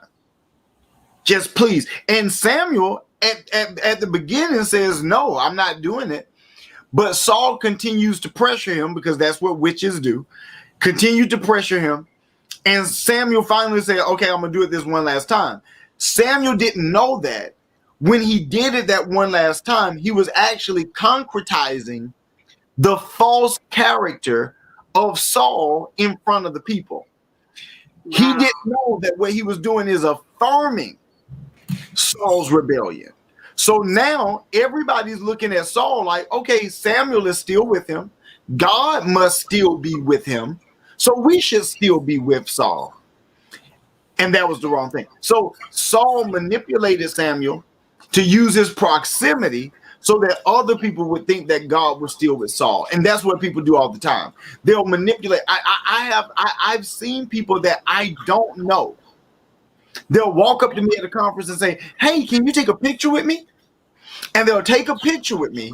And then when they post, they'll say, yeah, I'm with my mentor, I'm with my spiritual father. Hey, me and Pop just want to say, hey. And I'm like, I've never met this person before in my life. Wow. Wow. Yeah. Wow. Somebody posted up something I wanted to address. You said I may be asking God, why is his boasting in favor of annoying me? Introspection. No, God resists the proud and gives grace to the humble. So I wanted to answer that. Our sister Mary, a lot of times you can have what's called righteous indignation. Righteous indignation, especially if somebody is projecting or what have you. And it's not that you're aggravated with the person, you're aggravated with the spirit that's in the person. It's very similar to what Apostle Paul had when the girl was following him with the spirit of divination. And so after a while, you're going to want to come after that spirit. I can say that because I'm in the ministry of deliverance. And right. I'm not aggravated with a person. It may come off as me being aggravated with a person, but I'm not. I'm aggravated with a spirit that's in that person. And that spirit is just playing. So in situations like that, a lot of times you're going to experience that righteous indignation of God. If you have the spirit of God in you, you will experience righteous indignation. That's the reason why sometimes when you're on the phone with certain people, you can become annoyed. It's not that you're getting annoyed, because you get off the phone, you're like, why am I annoyed? I don't know why. But it's righteous indignation. It's the Holy Spirit in you that allows you to see something in them. And it's a spirit that many times that's not allowing you to get to the core of the person.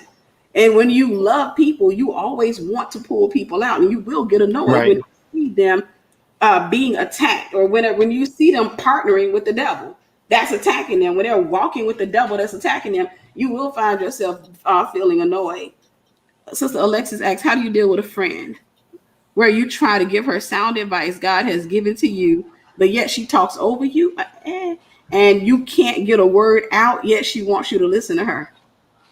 Dad, I'll give that one to you. But that's the quintessential model of what we're talking about tonight. Yes. You know what I mean? It's somebody that feels like their opinion or their trauma, their issue, so much more trumps. It is so much more important than everybody else's. And a lot of times, and it doesn't always go the right way, but a lot of times you do have to snap those people back into reality and be like, hey, you're not the only one that's dealing with something, or hey, can you let me talk? Or and sometimes you can maybe do it jokingly or whatever the case may be. Now, I do want to say that some people, I think sometimes within this conversation we forget that there are some people that are extroverted and they do have a very outgoing personality. Yeah. And so, I'm sorry. And so they may exhibit those characteristics, but I think what you said is so important. That 1 Corinthians chapter 12, that discerning of spirits, is the energy behind it. Yeah. I know people that talk a lot, but the moment you say something like, hey, can I say something or whatever, they're like, oh, I can't even believe, I'm sorry. I didn't even know I was talking like that. I didn't even know I was talking that much. Okay. They're very easy to kind of step back, let you talk. But if you try to get a word in, have you ever been with somebody and it's like they're talking and you try to get a word in, and the moment you say something, they get louder? And you're like, oh, whoa. It's like, you're really forceful. See, that's when you know, okay, I think you're dealing with a hurt, a wounded, an offended, an aggressive, a bossy, a demeaning, a bully type spirit. Yes. And the only way you're going to address that, I mean, you may be strategic and say, let's go out to lunch, dinner, or something like that. But sometimes you have to stand up to that. And again, I think the theme tonight, as it relates to a consistent way that we deal with this, is addressing it head on, being as honest as possible. And I think that you have to do the same thing in that situation. Yeah, and I'm gonna tell you, I'm extremely talkative. My mom pulled me to the side when I was 10 years old and told me, "You talk way too much." And How did she do that? I was talking to her and my dad. I remember they were sitting on the couch, and I just remember she looked at me. And she said, "You just talk. You don't know when to stop talking." And I remember what I did. I said, "I know." Then I kept talking. I just said, "I know," and I kept talking. But honestly, I think that was my gift because I can write and talk, and I think that was coming out. But once I became aware of that, I would tell all my friends, like, if I do that, tell me. You know, so you got to make sure that nobody can be a friend if they're not correctable. You got Right. to be able to correct your friend. You got to be able to say, "Hey sis, don't do that." And I think that's the greatest test of friendship is when I can say, "Hey sis," because I've told my friends plenty of times, if I do that, and I got one friend now, she does that to me all the time. If I start telling a story again, she'll say, "Tiffany, we already talked about that. You've already told me that story." And I'll just laugh. I don't get offended behind it. I'm just like, okay. Right. I don't get offended behind it. That's one of the biggest things. If you can guard yourself from offense, you can heal from anything. You can heal from anything. And you have to be honest with yourself and be honest with the people around you. But, I would say to you, Sister Alexis, make sure that she's a friend. But in that, you have to make sure you're not just a listener. Because sometimes I've learned that you can be the mentor. And people who don't know how to have relative relationships, they're going to always call you friend and bestie. So I call them as a mentor in the pocket. They're going to always, and in situations like that, they're going to force counseling on you. And that's why they're talking all the time. And the only time you're allowed to talk is going to be when you're counseling them. You're giving them advice. And that's how you identify that that's not a friendship. That is a counsel. Right. Mentorship. That is mentorship. And in situations like that, you want to step back and then you can set boundaries. And they're doing that so they can have access. I don't give mentees the same access I give a friend. And people know that. And so the thing about it is you have to pull yourself back. You have to strategically, let her know, say, "Hey, I got to talk. Since you're doing that again, be corrective." And I'm going to tell you, if that's the case where she sees you as her mentor, but she just put the friendship label on you to manipulate your time, then in a situation like that, she'll go away. Lesson learned from me. They'll go away. So somebody asked, how do you deal with people who projected that onto you? But I'm asking, what is that? No, I was thinking while you're looking for that, the golden child syndrome. I think I mean, I don't even know how you got onto this or what made you kind of deal with this tonight, but it's so apropos to some of the stuff that I'm dealing with. I'm thinking, there are people that feel like, watch this. There are people that their view of their own self-importance far exceeds their skill level and their gifting. You follow what I'm saying?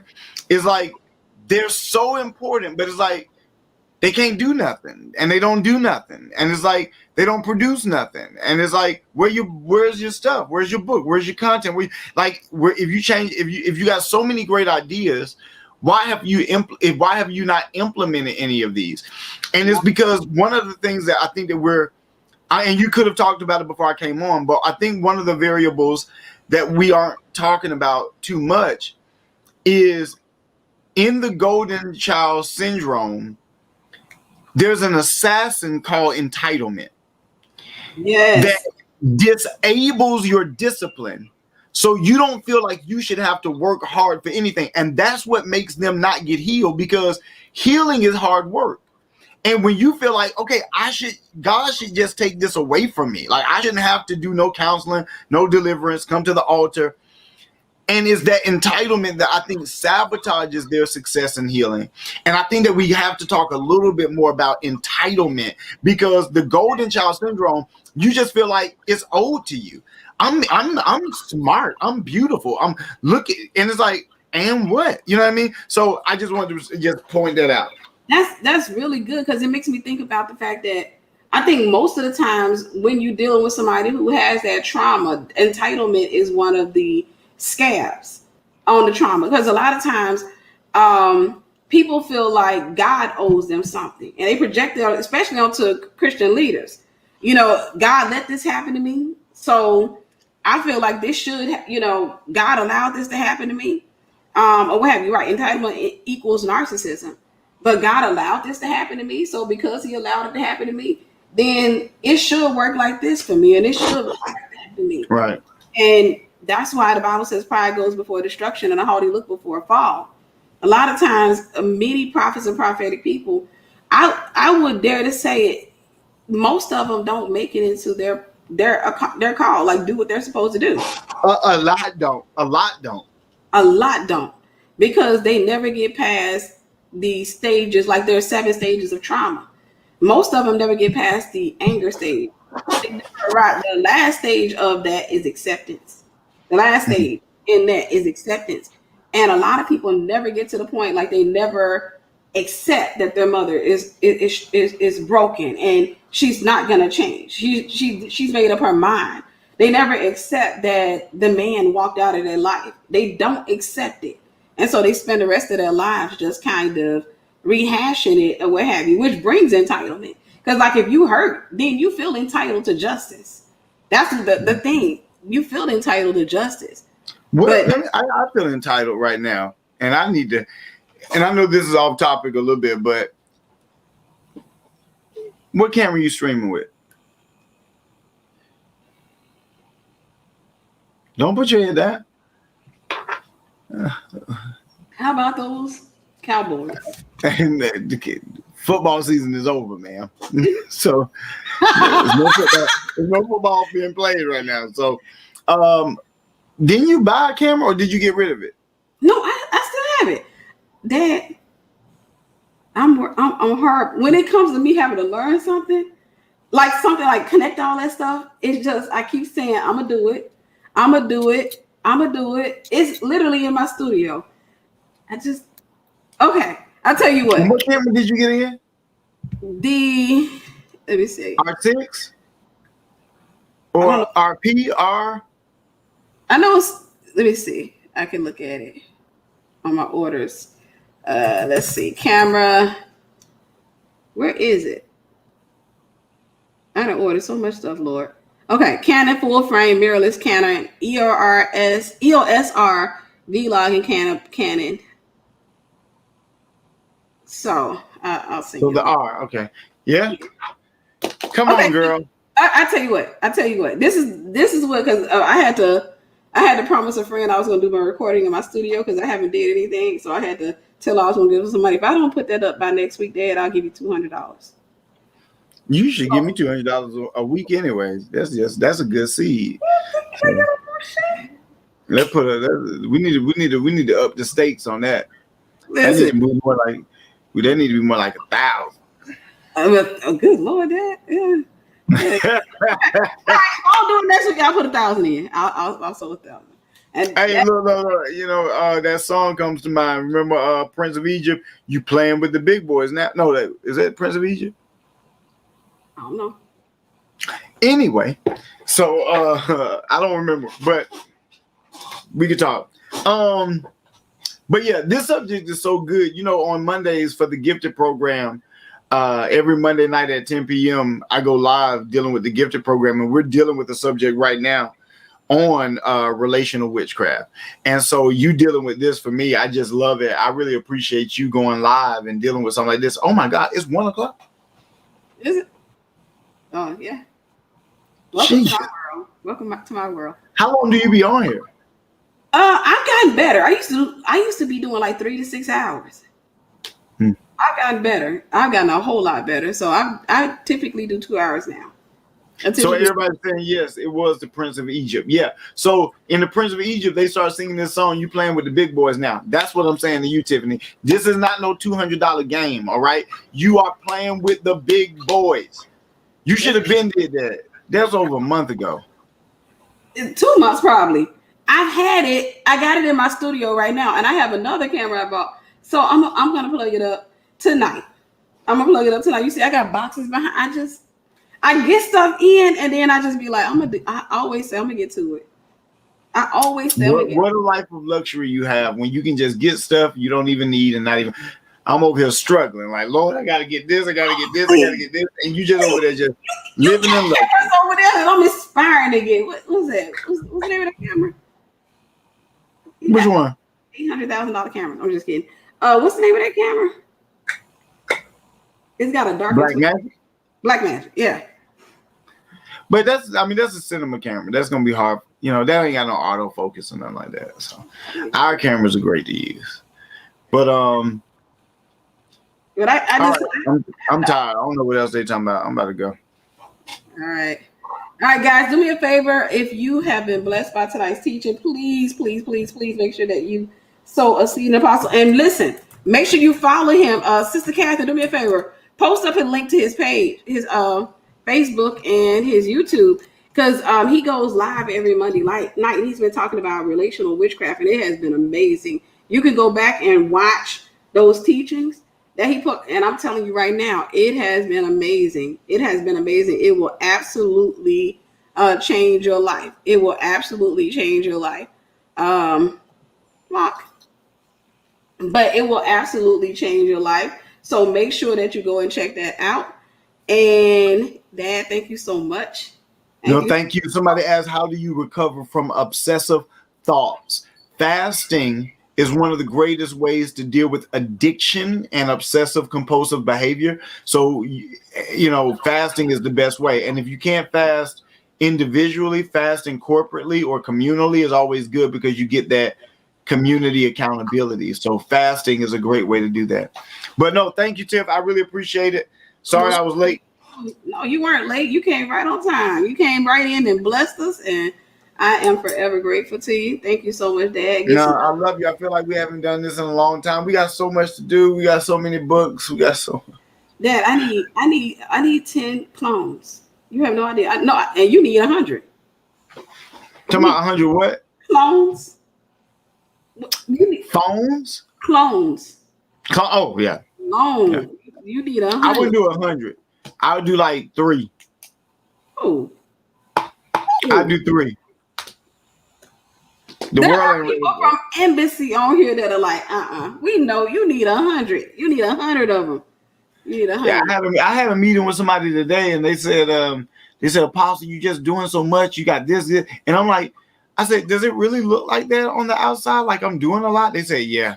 And I said, well, to me, it don't feel like it. I'm like, I got to get another e-course out. I got to get another book. Come on, we got books. How many books have we done this year? I have no idea. I know last year was like 6 or 7. Yeah, it was like 6 or 7. This year I don't know yet. This year we did. I know we did How to Study the Bible 2. Is that the only one we did? How to Study the Bible 1, then Sears. Sears and How to Study the Bible 2 is what we did this year. Yeah, I think it's more. Okay. I'm pretty sure it's more. Because I know some of them kind of crossed over from last year. You know, it was like toward the edge, like the beginning of the year. Right. So I think like the practicum was last year. Okay. Yeah, and How to Study the Bible 1 was last year. I'm surprised. So it just tomorrow I'm recording. I'll be with Curtis, and we're recording a special edition of Food Files, and I'm doing a blind taste testing of different sodas, different types of soda. Wow! And they got everything from pickle flavored soda, dirt flavored soda. Dirt? Yes. Corn flavored soda. So pray for me because that's gonna be crazy. You gonna record it? Yeah. Well, yeah, we're recording it. Yeah, I can't wait to see you try dirt flavored soda. That's the stupidest thing. That was somebody who had too much time on their hand that came up with that. Somebody said they were kicked out of church because their baby. I'm sorry, this is not funny. They were kicked out of the church because their baby was crying in service while he was preaching. That's the craziest thing I've ever heard. It is. I would ask, were you kicked out or just asked to leave the sanctuary? You know, especially during recording. I mean, but I mean, I'm prayerful that they were just asked to leave the sanctuary. But there have been a couple of times that babies were crying, and I was like, okay, so the parent don't know that baby's loud. Yeah, Like the parent don't know that they should get up and walk out. It's one thing if the baby's just like, but when the baby's just like, it's like, please get up and take that. Baby, I've looked at people like, are you going, because this is being recorded, are you going to just go stand out and just calm the baby down? But, yeah. I'm like, I can't hear myself preach over your hoodlum child. Not hoodlum child. Sometimes I'll be like, who is that demon possessed baby? They be growling and stuff. I'm like, what's happening? Screaming during service. Huh? I said be screaming during service. Screaming. I know, Tiffany, I know you have a unique perspective of service. You being in the back, watching everything. Seeing everything. Seeing everything. Just looking like, are you gonna take that baby? Are you? Yeah, I just be sitting there looking. And yeah. And I have to go and be like, hopefully they get up. Sometimes they do, sometimes they don't. They'll try to calm the baby down. I'm like, okay. Yeah, but for somebody to have to come to you and be like, excuse me, could you and your crazy baby get up out of here? You're not gonna do it. Dirt flavor. It could be a substitute for people who have pica. Yeah. Maybe that's the idea behind it. Dirt flavor. I don't know what will make somebody say I want to do dirt flavor. But I don't know why somebody would kick you out of church. I don't know why they would do that. So, that's crazy. That's crazy. All right, Tiff, if you need anything, let me know. Yes, sir. I'm about to get off here in about 5 minutes myself. Love you, Dad. All right, I'll see you. All right, talk to you soon. Bye-bye. All right, guys. You said leave the babies. Yeah, this was really, really good. This was amazing. But I think it's a conversation that needs to be had. I wanted to make sure that you guys, when you come out of the cave, that you come out and you are able to heal properly, because the goal is to try to make sure that we don't lose as many prophets and prophetic people as the enemy has been doing. Like right now, the numbers, it's like this. There's this thing where people are kind of promoting healing and self journey and this and what have you, but the kingdom of God is all about selflessness. And there's these things that come up, and I agree that you have to take care of yourself. I agree that you have to make sure that you are mentally and spiritually well, but you got to also make sure that you don't become selfish in the midst of it all, because your anointing is going to work best whenever you point it outward, not when you point it inward. One of the things I've noticed is that a lot of times mental health issues are the result of people pointing inwardly, when they're constantly just looking at themselves, when they're constantly looking at their situation, when they're constantly looking at their problems, when they're constantly looking at their pain. And just remember this, and I'm going to get ready to let you guys go. Remember this: acceptance is not the cure for rejection. Acceptance is not the cure for rejection. You can be accepted by the entire world. I'm talking about you can have all the attention in the world, but when you're dealing with rejection, it's a spirit, and spirits cannot be satisfied. So even if you had all of the acceptance in the world, you're going to still deal with the perception of rejection, which means that it's not going to be a reality. Can't do counseling with the pastors because they tell all your business. Not true. See, you got to understand, one experience that you have, one encounter that you have is not always, it's not a reflection of the entire body. And that's what trauma does. Trauma will oftentimes make you think that, okay, if I had one girl to talk about me, I can't trust females. If I had one man to cheat on me, these men out here are no good. That is always the sign of trauma, is generalization.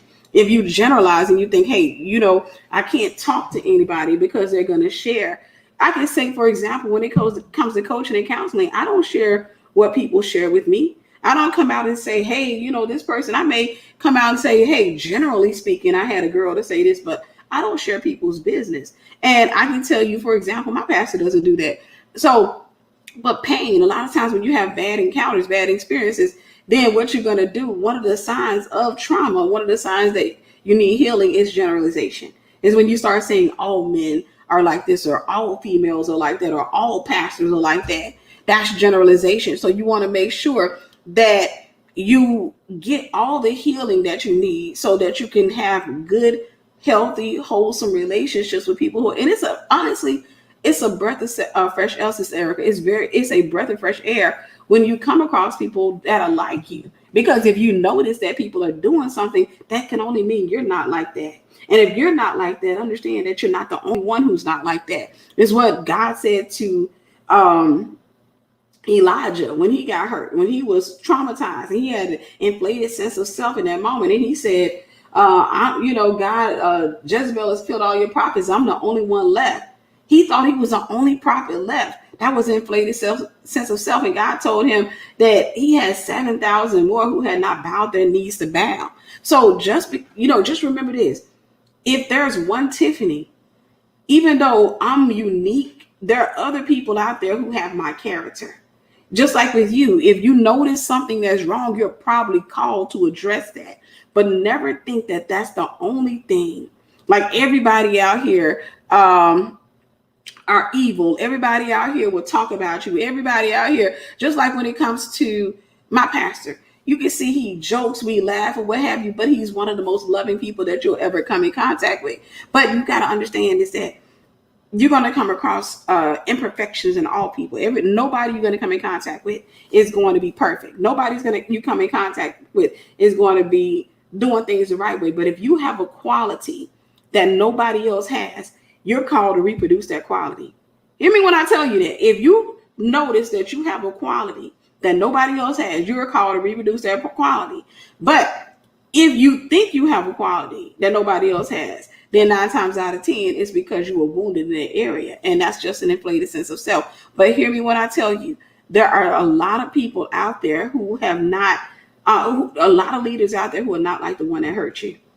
There are a lot of leaders. I can say for myself, and I'm getting ready to close, guys. I can say for myself when it comes, I can say I have Esther Prep University. And one of the things that hurts my heart is when I have people that come in who are broken. And they don't give me the opportunity to show them something good. Like they come in and they quit too fast, what have you, because they think they need one thing and they need another. And you ask, how do you know if your pastor is controlled by witchcraft? Witchcraft is manipulation, control, and things like that. One, pray and ask the Lord. The Lord will show you. God will give you revelation. Now, when God gives you revelation, you have to sit still and get the revelation. And then 2, you have to stop. Don't think that everybody's controlled by, because you're going to see imperfections in everybody.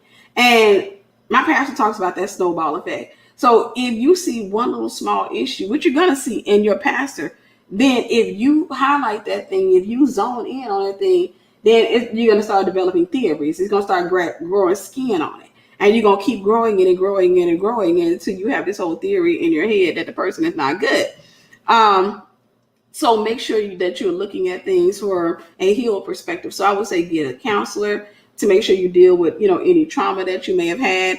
And you have to come out of your cave. You have to come out of the scary place. And you have to throw yourself, because remember, vulnerability is the precursor to your healing. So make sure you put yourself in a situation that you're afraid to put yourself in. But just do it around good people. And if they prove themselves to not be good people, then you try again.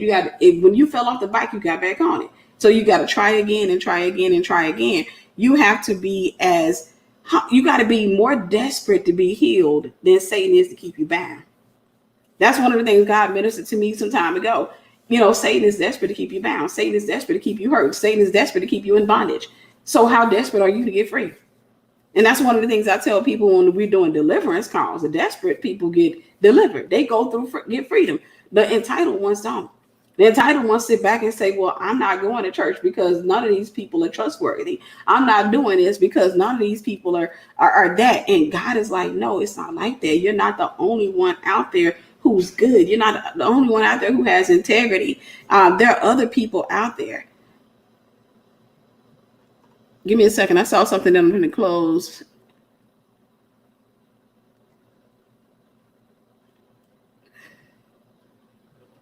Yeah, and I know a lot of times I hear people talking about witches and warlocks and stuff like that. Y'all got to understand, you got to lose your fear of that. You got to lose, y'all, I'm talking to prophets and prophetic people. Y'all hear me when I tell you this.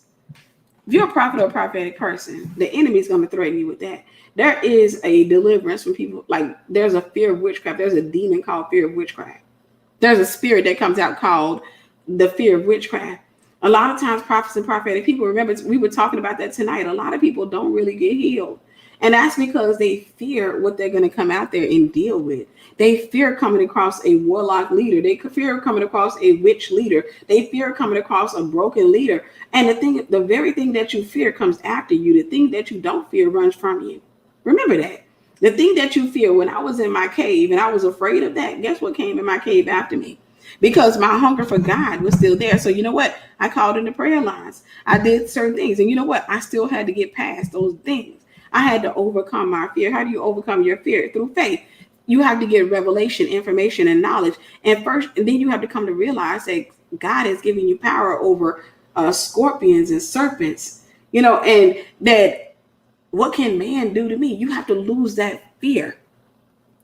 You have to lose that fear. When you lose the fear of people, when you lose the fear of devils, I lost the fear of devils. When I lost the fear of devils, God gave me the authority and the power to cast them out. I had to lose that fear. I talked about on yesterday's recording. I literally had a fear of demons. At first, I was running from them. And it's funny now, I run toward them. As soon as I see, if a friend of mine called me in the middle of the night, she's like, I just had a dream something was doing this. I'm like, oh, girl, I bind it. I go straight in. I don't have a fear of them now because I've gotten the information, I've gotten the wisdom and knowledge and the understanding to get free from that. Because I can tell you, I never wanted to be the person that ended up dying in a cave, going before God and saying, well, all this bad stuff that happened to me. That's why I never came out. That's why I never did what you wanted me to do. I would have done great things. I would have done wonderful things. I would have done powerful things. But I had so much fear in me. Remember, the Bible says without faith, you cannot please God. So to get faith, you have to go through this scary thing. Right? Fear keeps people in caves. Fear keeps people because Jezebel threatened Elijah. And that's what Elijah did. Go study the story of Elijah. Jezebel, thank you, Sister Telsha. God bless you. Jezebel threatened Elijah, and Elijah went into a cave. And that's the thing. My goal is to speak to those of you who are in a cave and say, come out. And yes, you're going to have to confront Jezebel. You're going to have to confront the very thing that you fear and take your authority back from that thing. Because whatever you fear is running around wearing your authority like panties. It's running around with your authority. It's waving it in the air. But you have to take your authority back. I'm no longer afraid of the Jezebel spirit. I'm no longer afraid. Oh, good God, I've come in contact with that thing many times. But you know what? I have authority now. I got my authority back. I have my voice back. So I speak to that thing. And I will tell a person in a minute, you need to go get that out of you. You need to go get rid of that. I am no longer afraid of that. I lost fear. But that came from me saying, okay, I got to go to church. I got to study my Bible. I got to get around people. I had to get around people. I had to get around people. I had to learn how to not be afraid of the enemy. And that comes through information and revelation and studying. And also it comes from you. Okay, I'm going to give you this before I close. In order to overcome shame, you have to shame. Put shame to shame. So that means if something is embarrassing, you talk about it. Thank you, Sister D. Ryan, and God bless you. If something is embarrassing, talk about it. How do you overcome fear? You have to chase it. So fear is a spirit that it runs after you. You have to run toward what scares you. When you run toward what scares you, it reminds me of these lizards when I lived in Florida. They were called, I know the name of them, but these liberty lizards. And they were all over the sidewalk. I never seen anything like that before I moved there. They will be all over the sidewalk in St. Petersburg. Like every time those lizards were gangster. Those lizards would sit there and they would sit there, and when you walked up toward them, they would not move. I'm talking, and it wasn't iguanas. It was these little bitty lizards. I know the name of it. It's gonna come to me when I get off the live. But those lizards, when you walked up on them, they would stand there. But as soon as you got right there, I'm talking about. No, it's not geckos. It starts with an A. It starts with an A. But as soon as you got right there, like the lizard would be here. When you stepped your foot right here, that's when it would run. Before it would do that, it would let it out its throat. What is the name of that lizard? Give me a second. Because I'm bothered now. Because I know the name of it, but give me a second.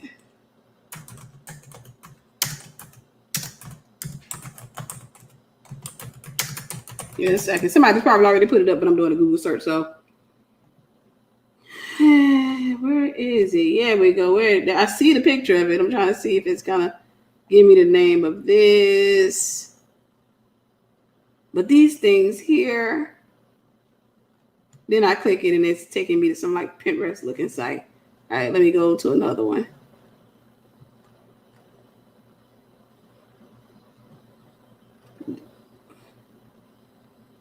Okay, that's the one I just checked. Let me see.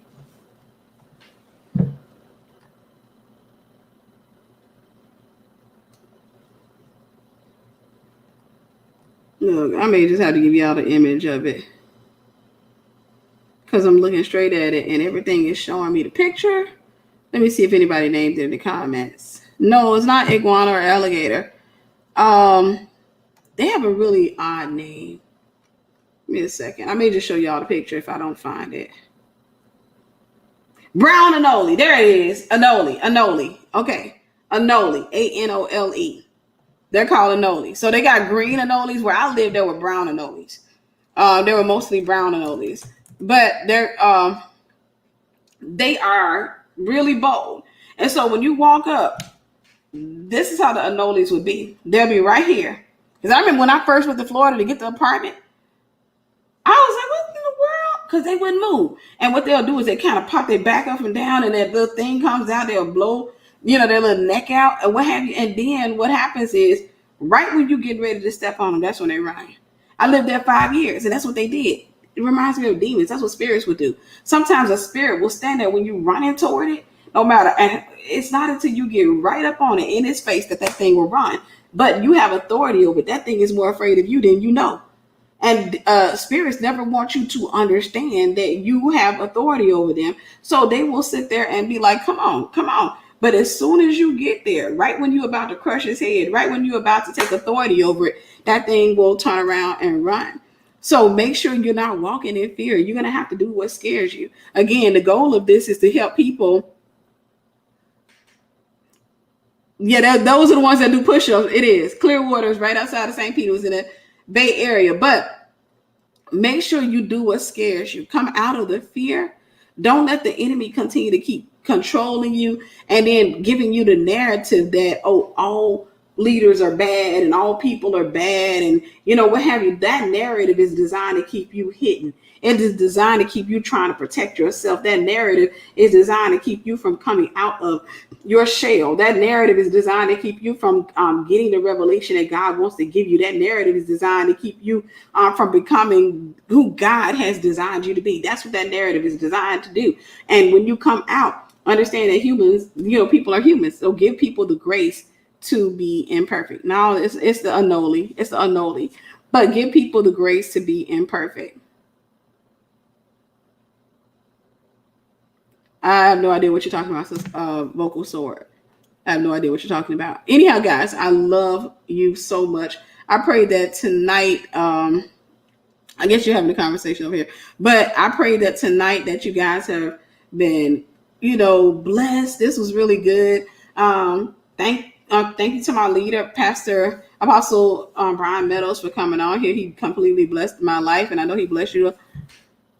What have you? The gangs talking church. I don't understand what you're saying, and yeah, it doesn't look like it's good conversation. So yeah, I don't know because I don't know if that's responsible. Anyhow, I love y'all. I'm gonna talk to you soon. Bye.